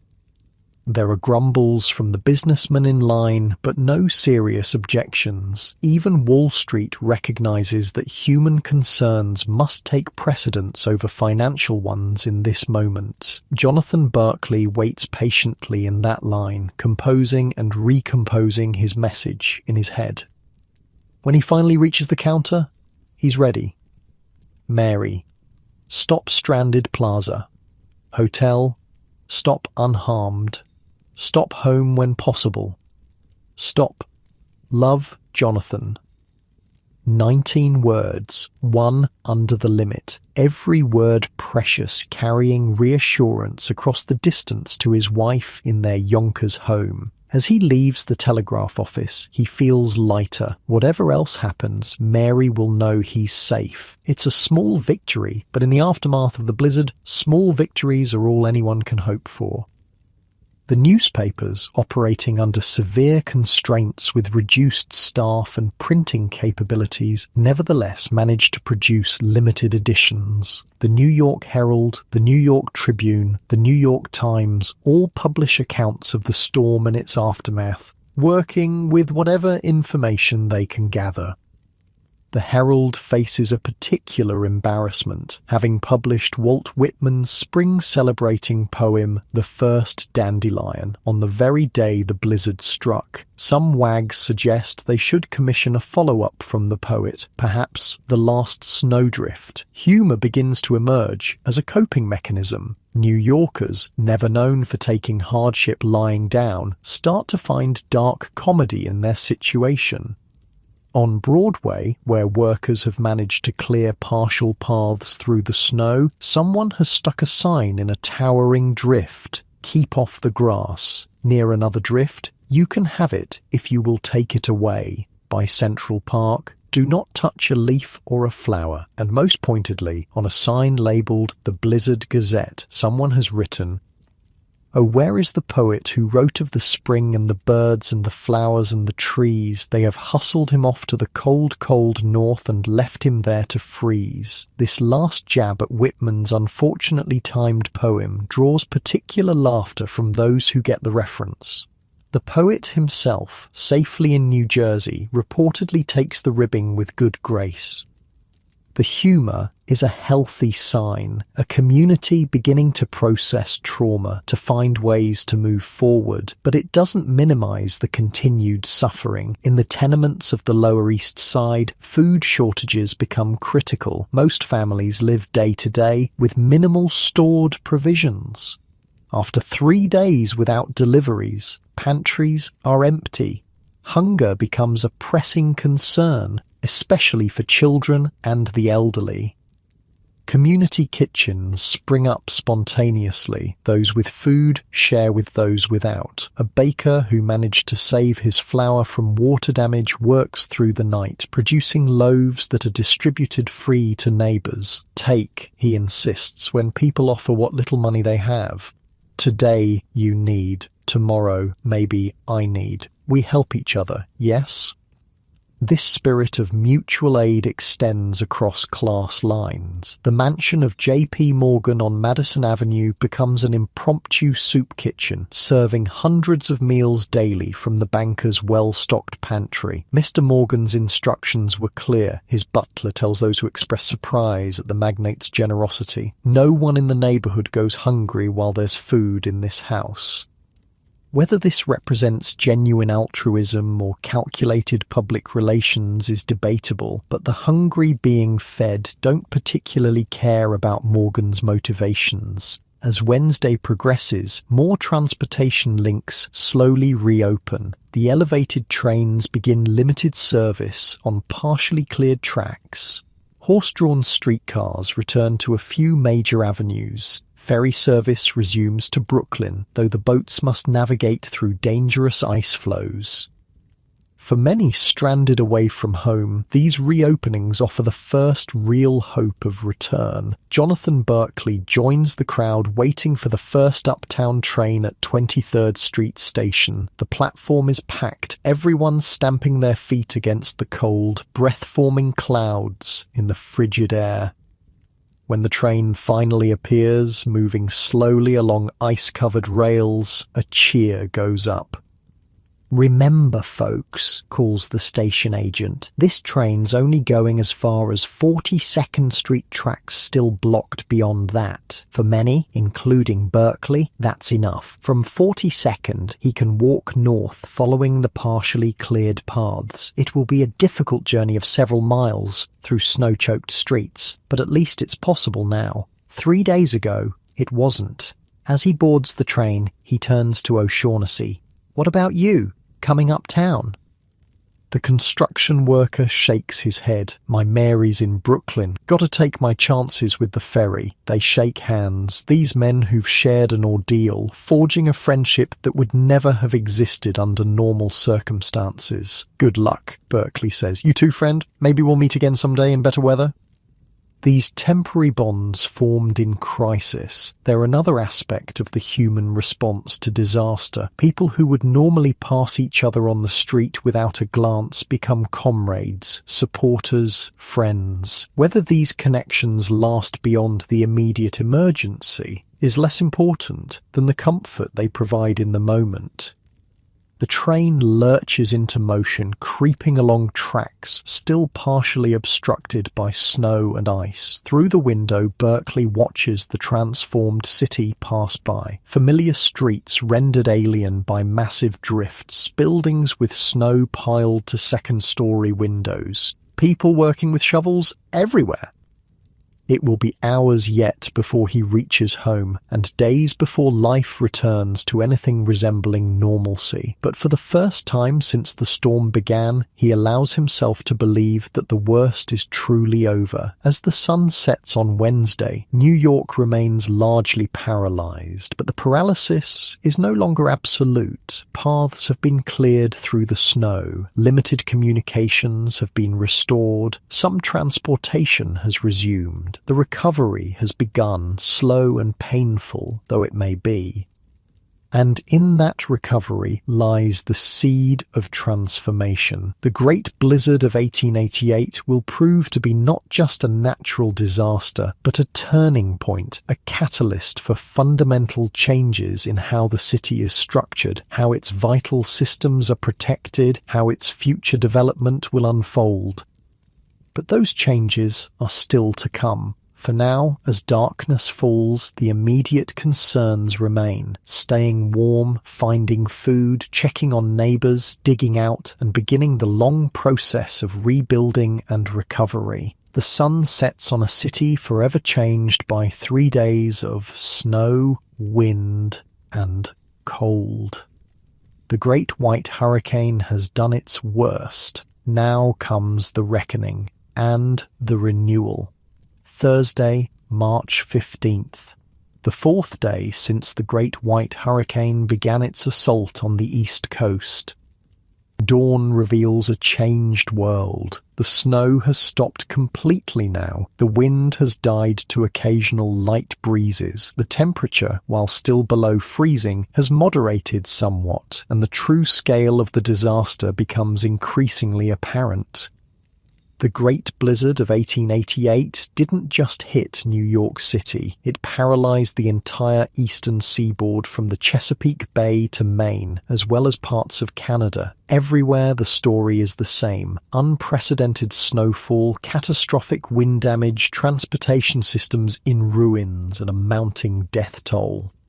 In your warm bed tonight, under your cozy blankets, it's hard to grasp just how widespread this disaster was. This wasn't just a bad snow day in one city. This was an entire region where 1 in 4 Americans lived, suddenly thrust back into an almost pre-industrial state. The newspapers, struggling to gather information with communications still spotty, begin to piece together the regional impact. The Philadelphia Times reports that the storm reached over Jersey, New York, and way down into Maine. Telegraph communication was almost entirely cut off midnight Sunday, and the blizzard extended west to Ohio and south below Washington. The paper describes the storm as undoubtedly the worst chronicled in the last 50 years and possibly the most severe of any known in the history of the Quaker City. From Connecticut, the Morning Journal Courier of New Haven calls it a veritable blizzard, the most terrible storm ever witnessed in this latitude. Even in the nation's capital, the effects were severe. The Sacramento, California Record Union reports that Washington experienced one of the most remarkable storms for years, describing it as a miniature cyclone that brought with it a blinding succession of rain, snow, wind, and cold.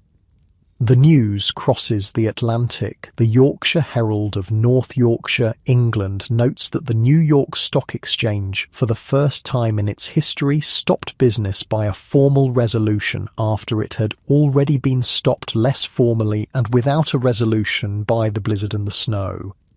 What made the Great White Hurricane unique wasn't any single factor. The snowfall totals, while substantial, weren't records. The temperature lows, while severe, weren't unprecedented. The wind speeds, though fierce, weren't unheard of. What made it devastating was the combination of all these elements simultaneously, snow, wind, and cold, creating a perfect storm, quite literally. And it struck a region that had grown dependent on above-ground infrastructure, elevated trains, telegraph and telephone wires, electrical lines, all exposed to the elements, all vulnerable.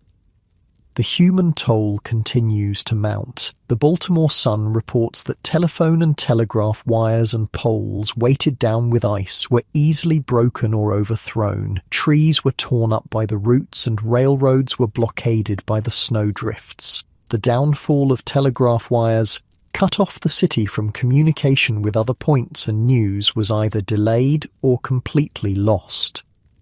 The Philadelphia Times writes that railroad travel was almost entirely suspended, and West Philadelphia was isolated from the center of the city as completely as if it were miles away. Most dramatically, the capital of the nation has been isolated from the world for the past 24 hours. And New York was as far from Washington as before electric telegraphy was known. The Chicago Tribune offers a vivid illustration. The best evidence of the complete isolation of New York today is the fact that telegraphs from Boston to the city were received this afternoon via the Atlantic cable from England, having been sent under the ocean to Europe and thence to New York. In no other way could access be gained to the city. I interviewed this telecommunications historian once. She told me the most surprising thing about the blizzard was how it exposed our technological vulnerability. Like, we think of technology as making us safer, more connected, but the blizzard showed how fragile those connections were. A single storm could send us back to the pre-industrial age in hours. And it wasn't just communication that failed. The electricity wires, broken by heavy ice and high winds, created deadly hazards for city dwellers. People were electrocuted by downed lines hidden under snowdrifts. Fires sparked by damaged electrical systems ravaged buildings that the fire department, hobbled by snow-choked streets and frozen hydrants, couldn't reach. The scale of the disaster prompts comparisons to other famous blizzards. The Philadelphia Times quotes Signal Service Officer Prender, who says, "I have served 15 years in Dakota in the Signal Service Department, and I have seen some pretty bad blizzards, and I can assure you this one was a pretty bad one. This has been a genuine Dakota blizzard and the worst you ever saw in this part of the country." Even as the northeastern cities struggle with their crisis, the Black Hills Weekly Journal of Rapid City in Dakota Territory can't resist a dig at their eastern counterparts. While Dakota is basking in sunshine brighter than the East ever knows, New York is shivering amid the storms of winter, and yet the eastern people presume to speak of the West as a bleak, inhospitable country. They know nothing of the West. Small comfort to those freezing in New York, Philadelphia, and Boston. By Thursday morning, Jonathan Berkeley has finally completed his journey home. The train took him to 42nd Street, from where he walked, sometimes trudged, sometimes crawled, through partially cleared paths toward his home in Yonkers. It took him all night. He stopped wherever he could find shelter, shops, churches, the homes of strangers who took pity on a traveller. His feet are blistered, his face wind-burned, his body exhausted beyond measure. But as he turns onto his street, the sight of his house, smoke rising from the chimney, a warm glow in the windows, nearly brings him to tears. Mary sees him from the window. She bursts through the front door, not even pausing for a coat, and runs through the snow toward him. "I got your telegram," she sobs as she embraces him. "I was so worried." He holds her tight, breathing in the scent of her hair, feeling the warmth of her body against his. "I'm home," he says simply. "I'm home." Inside, their home seems like paradise after the ordeal of the past 3 days. A fire burns in the hearth, the smell of soup simmering on the stove fills the air. Clean clothes, a hot bath, a proper meal, luxuries he'd taken for granted his entire life now seem miraculous. "The neighbours helped," Mary explains as she ladles soup into a bowl. "Mr. Harrison shovelled a path to our door. Mrs. Peterson shared some of her canned goods when we ran low on food. Everyone's been looking out for each other." Jonathan nods, too tired for words, simply grateful to be home, to be alive. Across the region, similar reunions take place as transportation slowly improves and people find their way back to their families. Not all homecomings are joyous, though. For too many, there will be empty chairs at the table, absences that can never be filled. In the city, Sarah Goldstein and her children finally leave Finkelstein's grocery store. Their apartment building has been deemed safe, and the streets have been cleared enough to allow passage. Rebecca, still weak but recovering, leans on her brother Aaron as they make their way home. "Will we have heat?" Rebecca asks, worried about returning to a cold apartment. Sarah nods. Mr. Finkelstein sent his boy ahead with coal from his supply, just enough to warm the place until regular deliveries resume. Another act of kindness among thousands. The crisis has brought out extraordinary generosity alongside the expected opportunism and selfishness. Their apartment is cold when they arrive, but not freezing. The coal has been delivered as promised, and Sarah quickly builds a fire in the small stove. The familiar surroundings, humble as they are, feel like luxury after days spent sleeping on Finkelstein's floor. "Home," Sarah sighs, sinking into her one good chair. "I never thought I'd be so happy to see this place." Rebecca curls up on her mother's lap, still weak from her illness. "Can we stay here now? No more snow?" Sarah strokes her daughter's hair. "No more snow, love. At least not like that. Never like that again, God willing." She's right. There will be other snowstorms, other blizzards in the years to come. But none will match the Great White Hurricane of 1888. It will stand as the benchmark against which all future winter storms are measured. By Thursday afternoon, limited telegraph communication has been restored to most major cities. The news that flows along the repaired wires confirms what many had feared. The disaster extends far beyond any single city. From Boston, at least 400 reported dead along the coast, from the Chesapeake Bay to Maine. From Portland, shipping devastated, with hundreds of vessels sunk or run aground. From Washington, government functions paralyzed for days with Congress unable to meet. From Philadelphia, rail service still suspended to most destinations. Everywhere the same story of unprecedented snow, deadly cold, and infrastructure failure. In New York, the clearing operations continue around the clock. The streets present a surreal landscape. Canyons carved through towering snowbanks, narrow paths where roads should be, strange snow sculptures created by the wind. The work is complicated by the debris hidden beneath the snow, downed wires, broken tree limbs, abandoned vehicles. Each shovelful must be cleared carefully to avoid hidden hazards. And then there are the grim discoveries. Bodies continue to be found as the snow is cleared. Frozen victims who never made it to shelter, who became disoriented in the whiteout conditions, who succumbed to cold and exhaustion just steps from safety. One such discovery occurs on Broadway near City Hall. Workers clearing a massive drift uncover a man in a business suit, his briefcase still clutched in his frozen hand, his features preserved by the cold. "Poor bastard," murmurs a worker, removing his cap in respect. "Probably trying to get home Monday." The body is carefully removed, another statistic in the growing death toll. His family has likely been waiting, hoping against hope that he found shelter somewhere, that he's among the stranded who haven't yet been able to make contact. Now they'll receive the news no one wants to hear. The hospitals remain overwhelmed. At Bellevue, Dr. Wilson has finally gotten a few hours of sleep, but he's back on duty, treating the continuing stream of patients. Frostbite cases are the most common. Fingers, toes, ears, noses blackened by the cold, requiring amputation to prevent gangrene. Then come the broken bones from falls on ice, the pneumonia cases from exposure, the heart attacks triggered by overexertion in clearing snow. Roscoe Conkling, the former senator who nearly died in his attempt to cross Central Park, shows slight improvement. His fever has lessened, his breathing easier. The doctors are cautiously optimistic.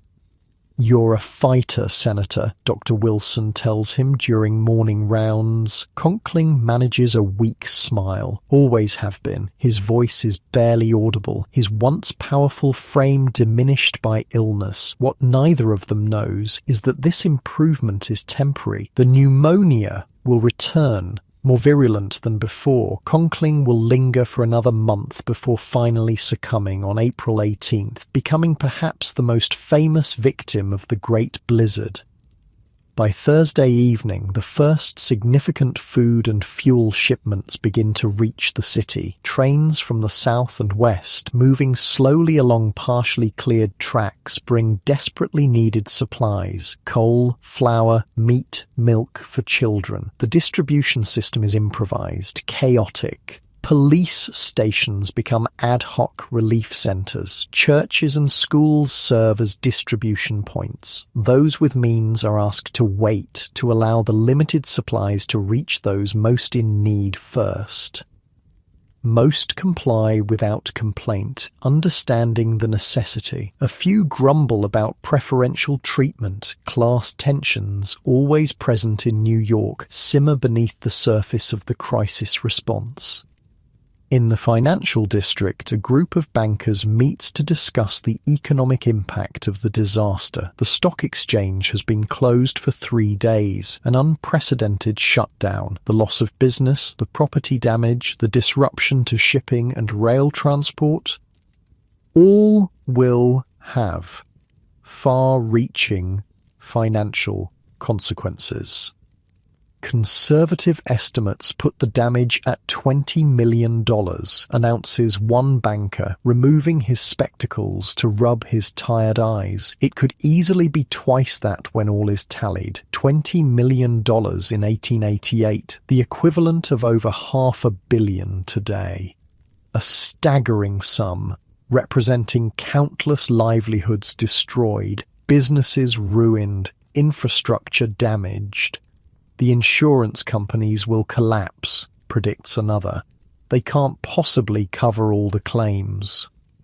Or some will, agrees the first, but the stronger ones will survive. They'll raise rates afterward, of course. This cold financial calculation occurs in comfortable offices, while outside, people still struggle for basic necessities. But the economic machinery must restart eventually. The city's recovery depends on it.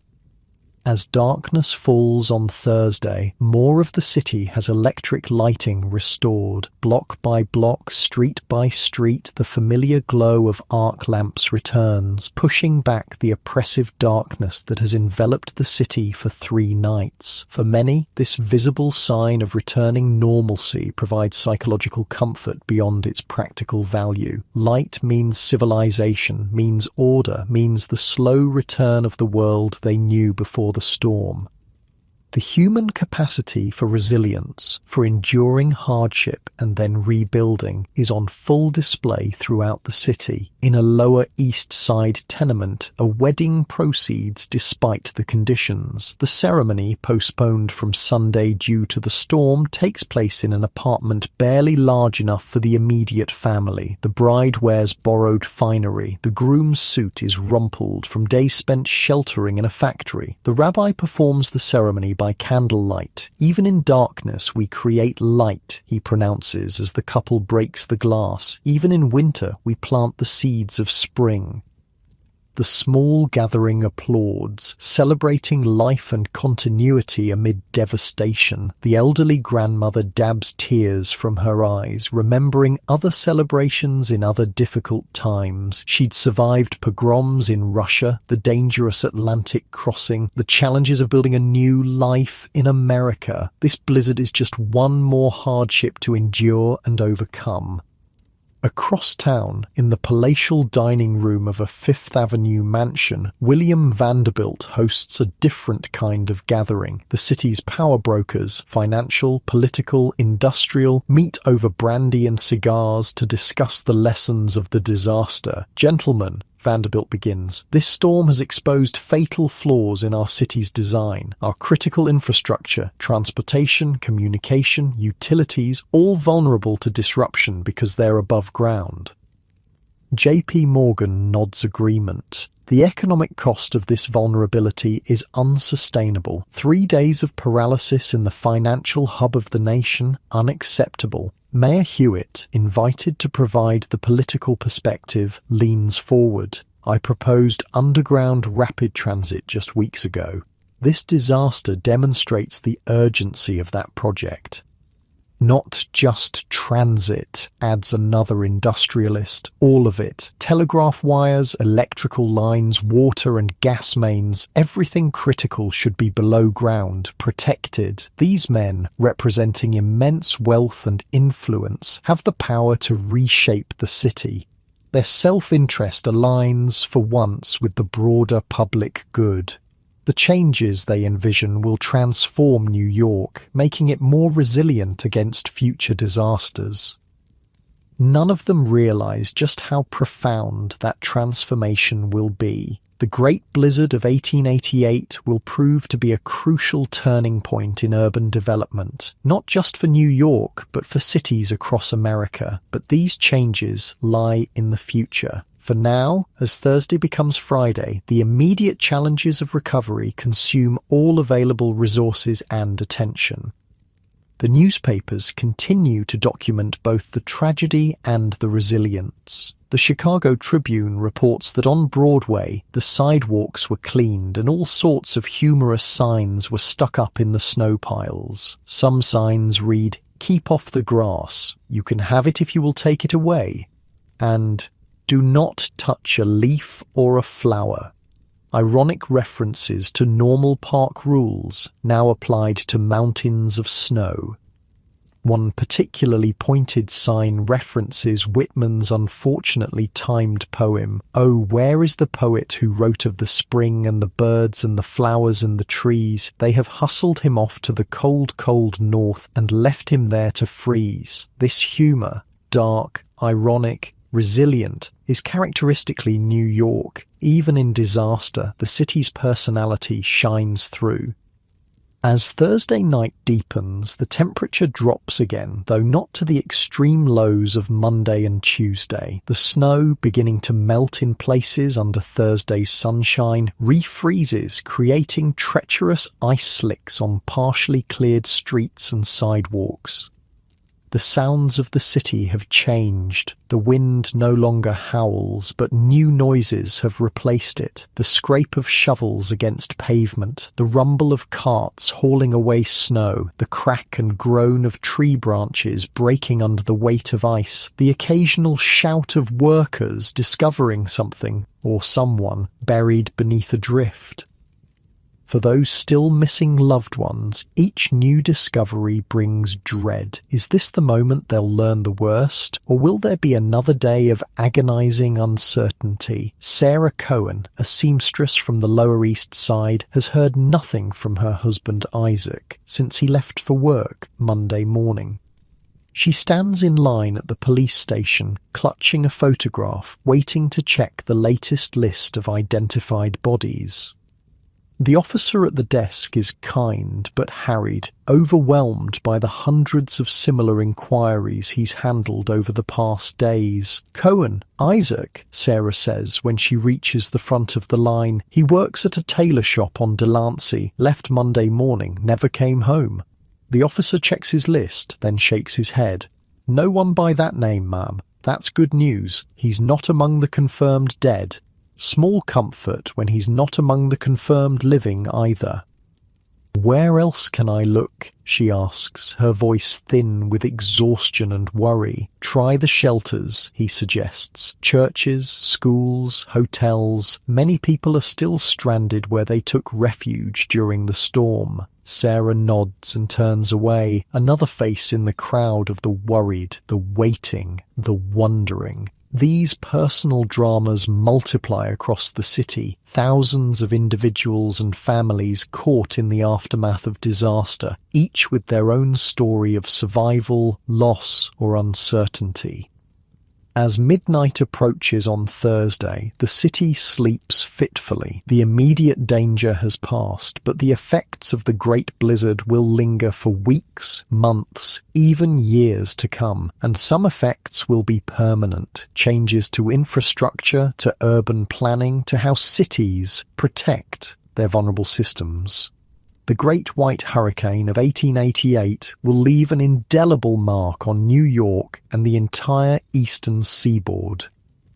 But that's getting ahead of our story. For now, as Thursday becomes Friday, the focus remains on recovery, on restoration, on finding the missing, on counting the cost, on beginning the long process of rebuilding and returning to normalcy. The worst is over. The reckoning has begun. Friday, March 16th, the fifth day since the Great Blizzard began, New York City is emerging from beneath its white shroud, slowly, painfully, but emerging nonetheless. The main thoroughfares have been largely cleared, though massive snowbanks line the sides, creating canyon-like passages. Side streets remain partially blocked. Some alleys and less travelled ways are still buried entirely, waiting their turn in the massive clearing operation. Temperature has risen above freezing during daylight hours, accelerating the melt and creating new problems. Slush, runoff, and ice when night falls and the mercury drops again. The city has a long way to go before returning to normal, but there's a palpable sense that the corner has been turned. The worst is over. Recovery has begun in earnest. You know what's funny about disasters? Not funny ha-ha, but funny strange. It's how quickly people adapt. Like if you told New Yorkers on Sunday that by Friday they'd be casually walking past 20-foot snow piles and considering it normal, they'd have thought you were crazy. But here they are, doing exactly that. Railroad service has been partially restored to most major destinations. Trains run at reduced speeds on cleared tracks, their schedules irregular but functional. Telegraph lines are operating again along major routes. Newspapers are printing regular editions, catching up on 5 days of chaos. The death toll has plateaued, not because people have stopped dying, but because most victims have been found and counted. The final tally will never be known with certainty, but the figure of 400 deaths along the eastern seaboard becomes the generally accepted estimate. 200 of those in New York City alone. Each death represents a personal tragedy, a family shattered, a future erased, potential unfulfilled. Behind the dry statistics are stories of sons, daughters, fathers, mothers, friends, neighbors. Isaac Cohen, the missing husband of Sarah from the Lower East Side, is found alive on Friday morning. He had taken shelter in a factory where he became trapped when the roof partially collapsed under the weight of snow. For 4 days, he and a dozen fellow workers survived on meagre rations, melted snow, and hope. When he walks through the door of their tenement apartment, Sarah screams, believing for a moment that she's seeing a ghost. Then she throws herself into his arms, sobbing with relief. "I thought you were dead," she cries, touching his face as if to confirm he's real. "Almost was," he admits. "But I kept thinking of you, of the children. Knew I had to make it home." Such reunions occur across the city as communications improve and people find their way back to families and homes. Not all searches end happily, of course. The morgues remain busy as relatives identify loved ones who didn't survive the storm. The economic impact becomes clearer as businesses reopen and assess the damage. Beyond the immediate property destruction lies the cost of lost productivity. 5 days when the commercial engine of America essentially stopped. On Wall Street, the stock exchange reopens on Friday after its unprecedented 3-day closure. Trading is subdued, reflecting the continued transportation difficulties and communication problems. Many brokers haven't made it back to the city. Those who have trade cautiously, uncertain how markets will respond to the disaster. "Steady as she goes," advises one veteran trader to his younger colleagues. "No panic selling. The fundamentals haven't changed, just the weather." His calm demeanor belies the anxiety rippling through financial circles. The markets hate uncertainty, and nothing has created more uncertainty than the Great White Hurricane. Throughout the city, the physical cleanup continues. Horse-drawn carts haul load after load of snow to the rivers, where it's dumped. The work is backbreaking, endless, and essential.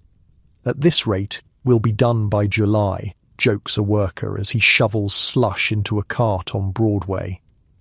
His foreman doesn't laugh.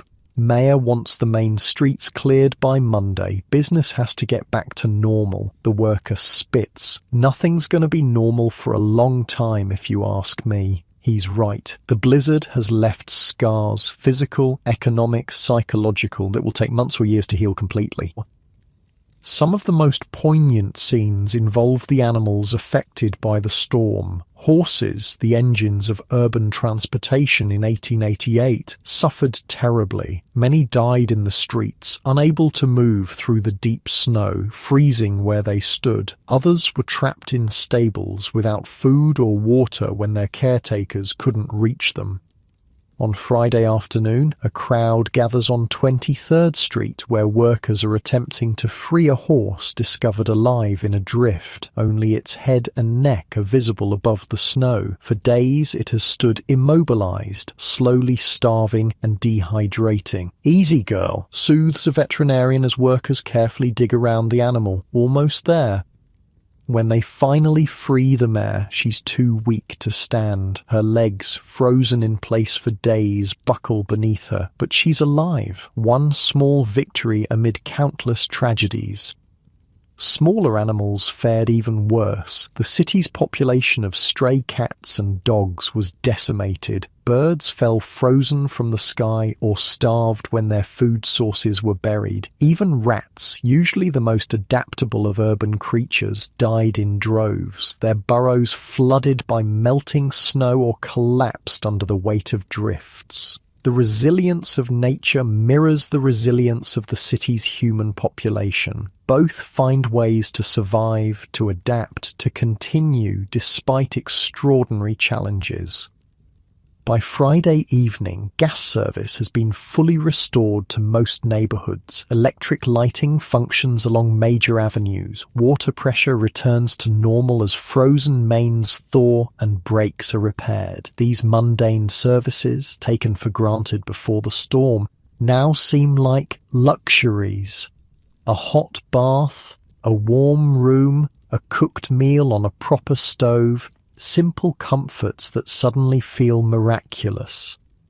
Jonathan Berkeley, reunited with his wife in their Yonkers home, savours these ordinary pleasures. After his ordeal, stranded at the plaza, the difficult journey home through snow-choked streets, he has a new appreciation for domesticity. "I never want to leave this house again," he tells Mary, as they sit by the fire after dinner, hands wrapped around mugs of hot tea. She laughs. "You'll be complaining about being cooped up by Sunday."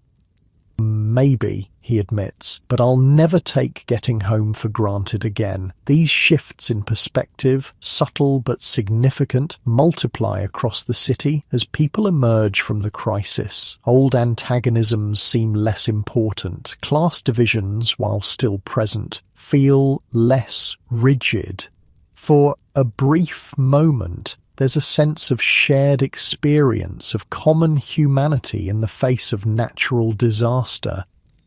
I read this sociologist's study about how disasters can temporarily break down social barriers. Like, for a little while after a hurricane or earthquake, people stop seeing each other through the usual labels and just see fellow humans who need help. It doesn't last, but it's a window into what could be. This phenomenon is visible in small ways throughout the city. A banker helps a street sweeper dig out his tenement entrance. A socialite serves soup at a Lower East Side relief kitchen. A construction worker shares his lunch with a Wall Street clerk. Momentary connections that transcend the usual social boundaries. These connections create space for new ideas, new approaches to urban problems. The disaster has exposed critical vulnerabilities in the city's design and infrastructure. Addressing these weaknesses will require cooperation across class lines, across political divisions. Mayor Hewitt, meeting with city engineers and private industry representatives, frames the challenge directly. "Gentlemen, this storm has demonstrated beyond any doubt that our current systems are inadequate. We must rethink how we build and maintain our city's vital networks." The most obvious vulnerability is the above-ground placement of essential services, transportation, communication, utilities. Exposed to the elements, they failed catastrophically during the blizzard. "Everything critical must go underground," argues the chief engineer. "Subway systems instead of elevated trains, buried cables instead of overhead wires, protected water and gas mains. The cost would be enormous, far beyond what the city government could fund alone. Private investment would be essential, which means aligning public need with profit potential. My firm is prepared to invest substantially in underground rapid transit," offers JP Morgan, provided the terms are favourable.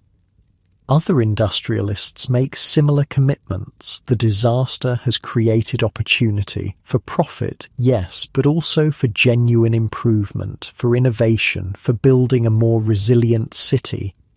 What none of them fully appreciate yet is that the Great Blizzard of 1888 will accelerate the development of the modern American city. The changes it inspires, moving infrastructure underground, building more robust systems, planning for resilience, will spread far beyond New York, influencing urban development across the country. The immediate concern, however, remains recovery. By Saturday, March 17th, much of the city has resumed a semblance of normal operations. Stores reopen, factories restart production, schools prepare to welcome students again on Monday. But normal has a new definition now. The physical landscape remains transformed. Massive snow piles will linger for weeks, some into April. Buildings damaged by snow load or fire await repair. Streets and sidewalks buckle from the freeze-thaw cycle. More profound are the psychological changes. A collective trauma has occurred. Everyone who lived through the Great White Hurricane carries the experience with them. Memories of fear, of cold, of uncertainty, but also of courage, of kindness, of survival. Some people can't stop talking about their experiences. Others refuse to discuss the storm at all. Some have nightmares about being buried alive in snow. Others develop new phobias about winter, about confined spaces, about being separated from loved ones. These psychological effects receive little formal attention in 1888. The concept of post-traumatic stress is decades away from medical recognition. People are expected to simply move on, to put the experience behind them, to get back to work. Most do exactly that, with varying degrees of success. The human capacity for adaptation, for normalizing even extreme experiences, is remarkable. Life continues, altered but intact. Sarah Goldstein's family exemplifies this resilience. Rebecca has fully recovered from her illness, showing no lasting effects from her brush with pneumonia. Isaac, though thinner and more subdued after his ordeal trapped in the factory, returns to his tailor shop as soon as it reopens. On Saturday afternoon, Sarah takes the children to a small park near their tenement. The snow has been partially cleared, creating an impromptu playground. Children slide down the slopes of packed snow, build forts and snowmen, engage in spirited snowball fights. "Be careful," Sarah calls as Aaron hurls himself down a particularly steep incline. But she's smiling. After days of confinement, of fear, of uncertainty, the simple sight of her children playing brings profound joy. The storm that nearly took them now provides their entertainment. Nature gives as well as takes. The newspapers continue to document both the disaster and the recovery. Reports from other affected cities show similar patterns: gradual restoration of services, continuing challenges, communities coming together. The Baltimore Sun describes how telephone and telegraph poles were weighted down with ice, were easily broken or overthrown, and how trees were torn up by the roots. The Philadelphia Times reports that railroad travel remains almost entirely suspended in some areas, with communities isolated from the center of the city as completely as if it were miles away. These accounts reinforce what New Yorkers already know. This was no ordinary storm. This was something historic, something that will be remembered and discussed for generations. The comparisons to Western blizzards continue as well. Several papers note that the East has experienced a genuine Dakota blizzard, drawing parallels to the children's blizzard that struck the plains just 2 months earlier in January. These comparisons receive a mixed reception in the West. While some Westerners send aid and sympathy, others can't resist pointing out the irony of Easterners experiencing what plains dwellers consider a fact of life. The Black Hills Weekly Journal of Rapid City writes, "While Dakota is basking in sunshine brighter than the East ever knows, New York is shivering amid the storms of winter, and yet the Eastern people presume to speak of the West as a bleak, inhospitable country. They know nothing of the West." This regional rivalry, the tough, self-reliant West versus the supposedly soft, unprepared East, adds another dimension to the disaster narrative. Each side believes it would have handled the situation better than the other. The truth, as usual, lies somewhere in between. The Dakota blizzards, while frequent, rarely hit regions with the population density of the eastern seaboard. The East, while perhaps less prepared psychologically for such storms, faced unique challenges due to its urban concentration and infrastructure dependencies. different environments, different vulnerabilities, different responses, but the same fundamental human experiences of fear, survival, and resilience. By Saturday evening, the temperature rises enough that significant melting occurs. Water runs in rivulets down streets, forming pools at intersections, finding its way into basements and subway excavations. This creates new problems, flooding in low-lying areas, ice when temperatures drop again at night, waterlogged buildings. The city's drainage system, designed for normal rainfall, struggles to handle the volume of snowmelt. Workers hurry to clear storm drains buried under snow and ice. Pumps run continuously in basements and construction sites. The battle against the elements continues, shifting from snow removal to flood prevention. Through it all, the city's spirit remains unbroken. Humour continues to serve as a coping mechanism. The signs posted in snowdrifts, "Keep off the grass," and others, multiply as more people join the joke. Street vendors hawk blizzard souvenirs, small bottles supposedly containing authentic snow from the Great Storm of '88, actually filled with ordinary water that will never be verified. Enterprising photographers do brisk business taking portraits of people posed atop massive drifts or beside snow sculptures created by the wind. Newspapers publish cartoons depicting the storm as a wild bearded giant or the city as a snow-buried damsel in distress. One particularly popular image shows Father Knickerbocker, the personification of New York, wrapped in blankets, shivering before a stove, while a figure labelled Dakota Blizzard looms menacingly outside his window. This ability to find humour amid hardship is a quintessentially human trait, and perhaps especially a New York trait. The city that prides itself on toughness, on resilience, on never backing down, demonstrates these qualities even in the face of unprecedented natural disaster. As Saturday night falls, the first real normalcy returns to some neighbourhoods. Restaurants and saloons are filled with patrons eager to escape their homes, to reconnect with friends, to share their storm experiences. There I was, stuck on the L for 6 hours, boasts one man at McSorley's alehouse. His audience, suitably impressed, thought I'd freeze to death for sure. Not to be outdone, his companion counters, "That's nothing. I walked from Wall Street to Harlem through drifts up to my neck. Took me 8 hours." The stories grow taller with each retelling, each drink. That's another part of human nature, the need to narrativize experience, to find meaning in chaos, to cast ourselves as the heroes of our own adventures. For many, the Great Blizzard of 1888 will become a defining moment in their personal histories, the benchmark against which all future hardships are measured. Not as bad as the '88 blizzard will become a common refrain in the years to come. And they're not wrong. The Great White Hurricane truly was exceptional in its intensity, in its impact, in the challenges it presented and the responses it inspired. As Saturday becomes Sunday, exactly 1 week after the calm before the storm, New York continues its slow return to normalcy. The physical recovery will take weeks more, the economic recovery months, the psychological recovery years.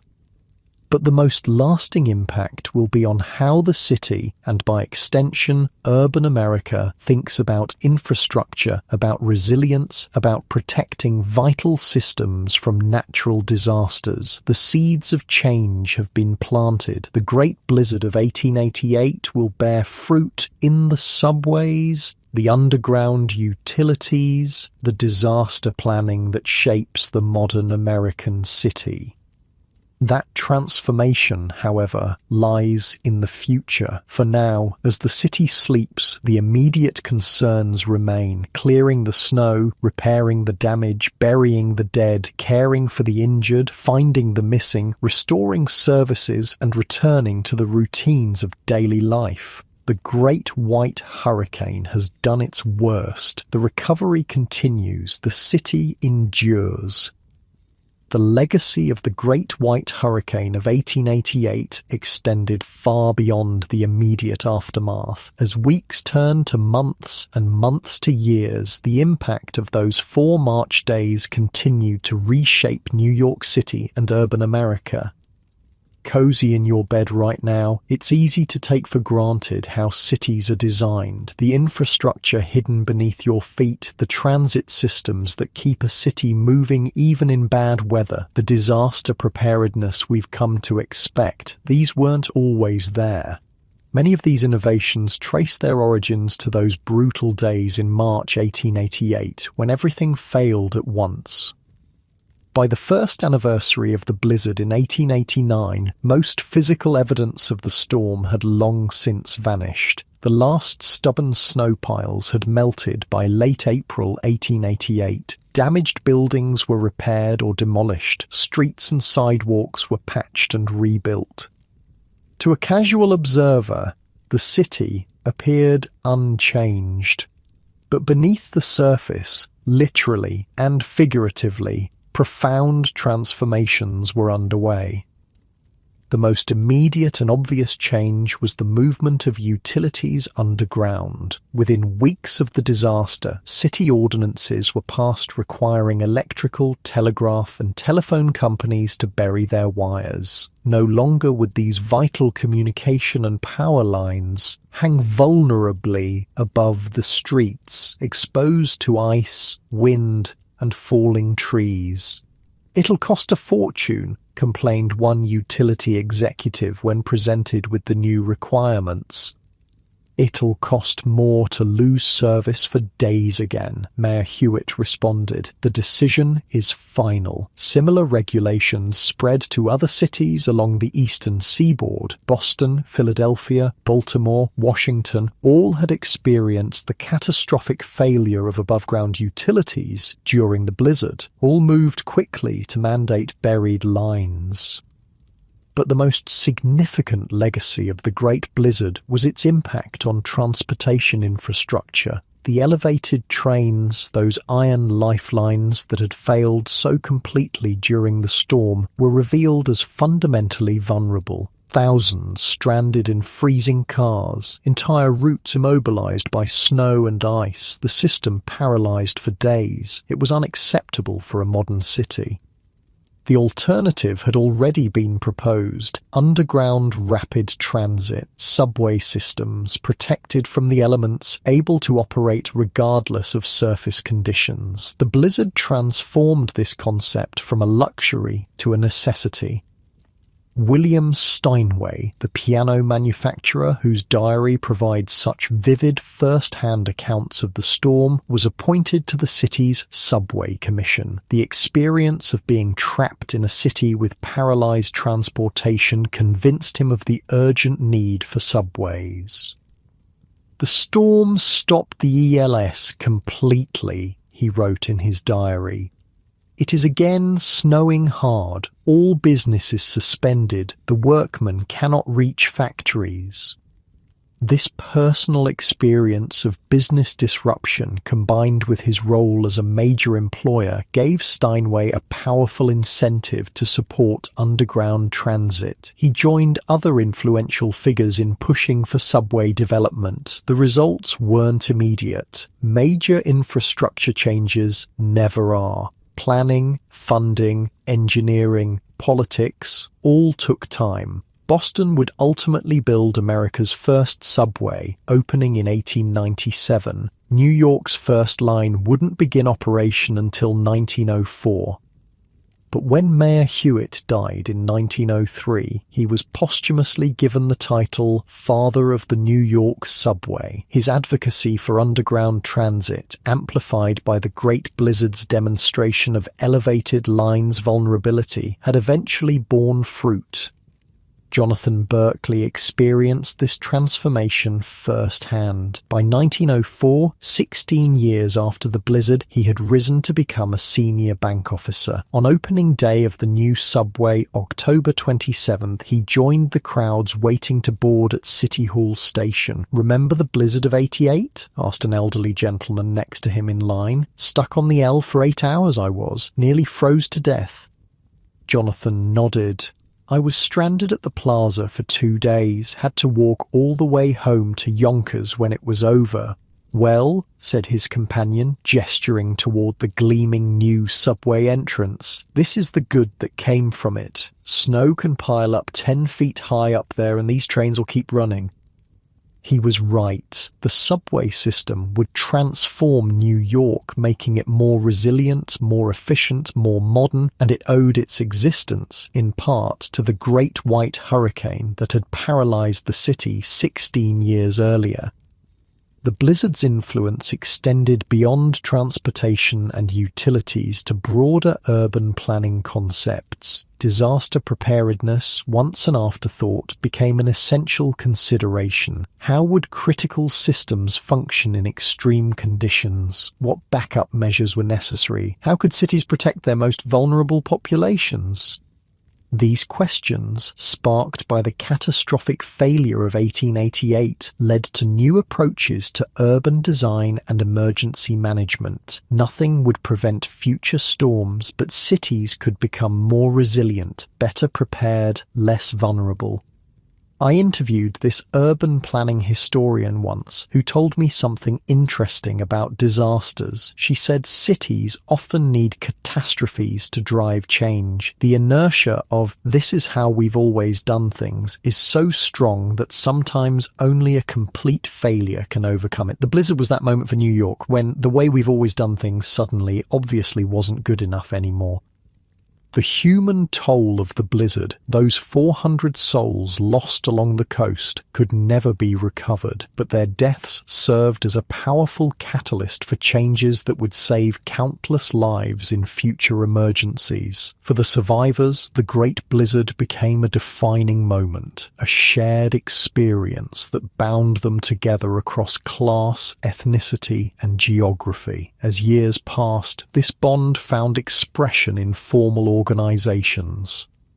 In 1888, the Blizzard Men of '88 was formed, a social club composed of men who had weathered the storm. They met annually on the anniversary of the blizzard to share memories, honor those lost, and celebrate their survival. At their 50th anniversary gathering in 1938, only a handful of original members remained. Elderly men recounting experiences from what seemed to younger generations like ancient history.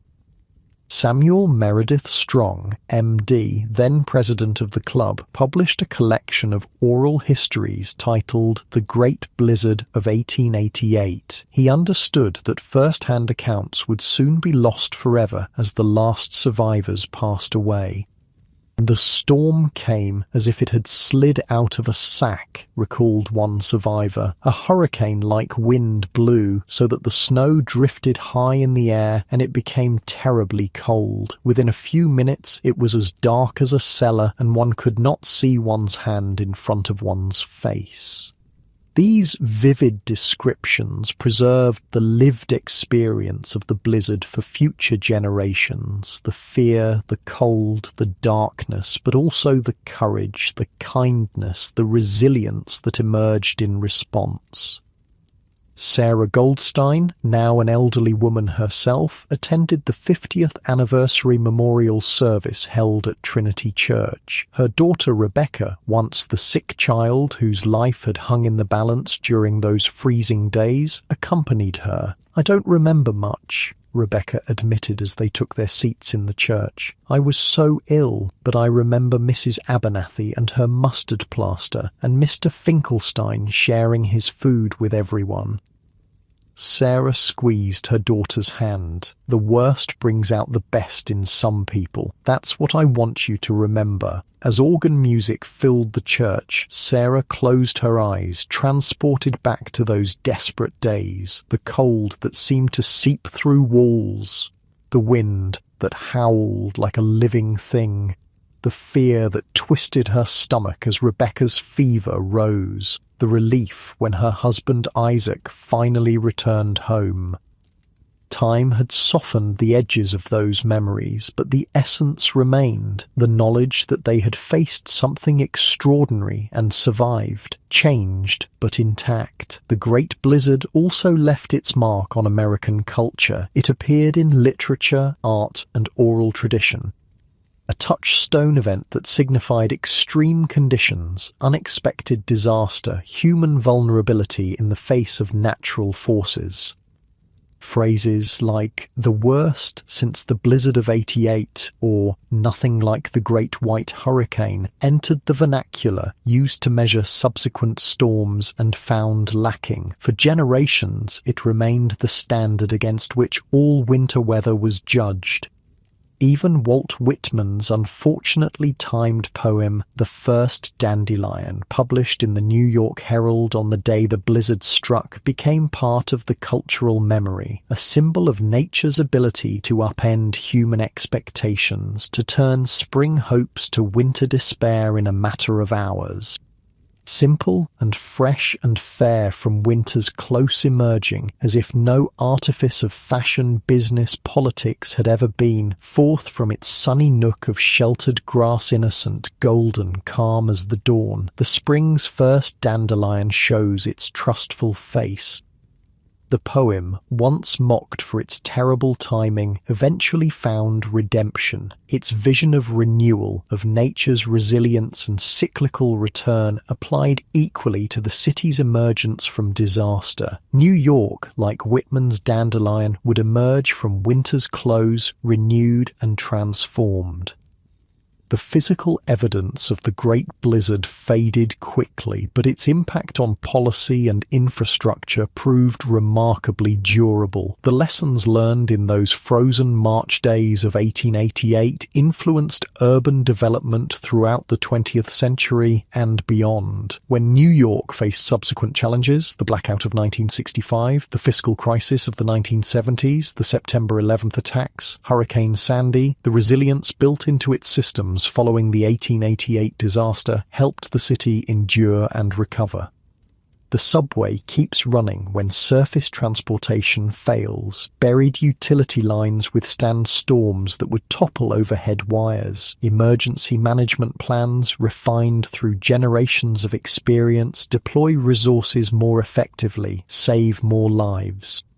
These advances spread far beyond New York. Boston, Philadelphia, Chicago, San Francisco, cities across America incorporated the lessons of 1888 into their own development. Underground transit, buried utilities, disaster planning all became standard elements of modern urban design.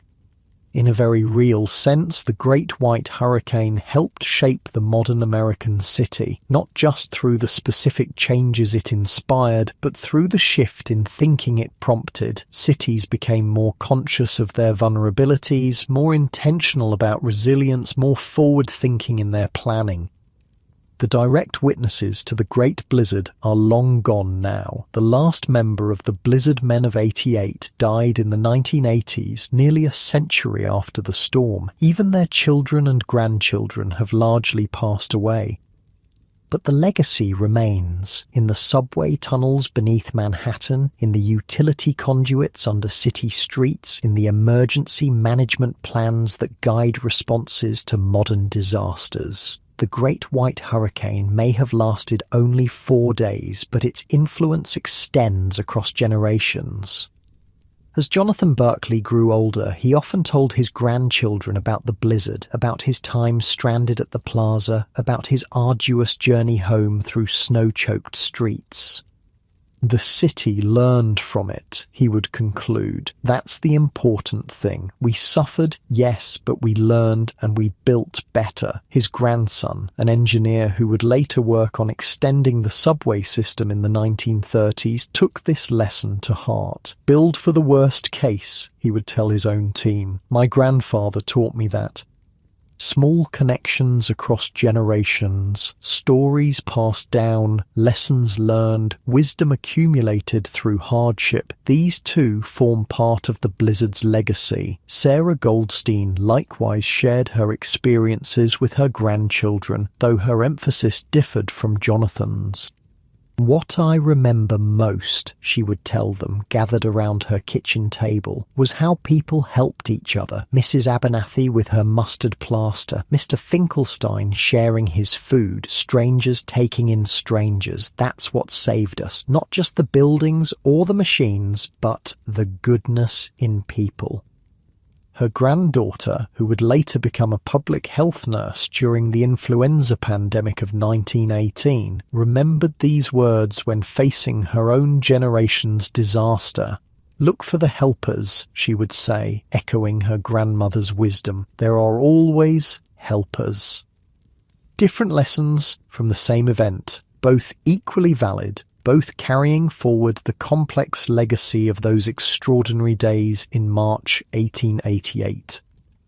The Great Blizzard holds one final lesson, perhaps the most important of all, the reminder of human resilience. Cities recover, systems improve, people adapt and endure. Life continues, altered but intact after even the most devastating disasters. This resilience isn't unique to New York or to the particular challenges of the Great White Hurricane. It's a fundamental human quality expressed across time and place whenever communities face extraordinary hardship. From your warm bed tonight, surrounded by the comforts of modern life, reliable heat, instant communication, weather forecasts, days in advance, transportation systems that function in almost any conditions, the struggles of those caught in the blizzard may seem distant, almost unimaginable. But they weren't so different from us, those New Yorkers of 1888. They had the same hopes and fears, the same capacity for courage and kindness, the same fundamental humanity. They faced an extraordinary challenge with the resources they had, both material and spiritual. They endured, they recovered, they rebuilt better and stronger than before. And in doing so, they left us not just physical infrastructure, the subways, the buried utilities, the emergency systems, but also the less tangible legacy of their experience, the knowledge that we too can face unexpected disasters, that communities can come together across divisions of class or ethnicity or politics when survival is at stake. That human connection matters as much as technology when confronting extreme challenges. The Great White Hurricane of 1888 transformed New York City physically, but perhaps its deeper transformation was psychological, in how the city understood itself, its vulnerabilities, its capacity for resilience. More than any other single event, the blizzard of 1888 drove cities to move their utility lines and wires underground. It was a large motivation behind the building of the nation's first subway systems, including the nation's very first system opened in Boston in 1897. The Great White Hurricane changed the very nature of a modern city. As you drift towards sleep tonight, consider the threads that connect us to those who weathered the Great Blizzard, the infrastructure we take for granted, the emergency systems that stand ready, the community bonds that activate in crisis, the human capacity for endurance and renewal. These connections stretch across time, linking us to the past, carrying forward the wisdom gained through hardship, reminding us that we stand on the shoulders of those who faced extraordinary challenges and emerged stronger for the experience. The Great Blizzard of 1888 may be distant history, but its lessons remain immediate and vital, a testament to human vulnerability in the face of natural forces, yes, but even more to human resilience resilience, ingenuity, and capacity for positive change. Let those comforting thoughts of human resilience carry you gently into sleep, safe and warm, connected across time to all who have weathered storms before us and all who will face them after we're gone. The circle unbroken, the wisdom preserved, the journey continuing. Sleep well.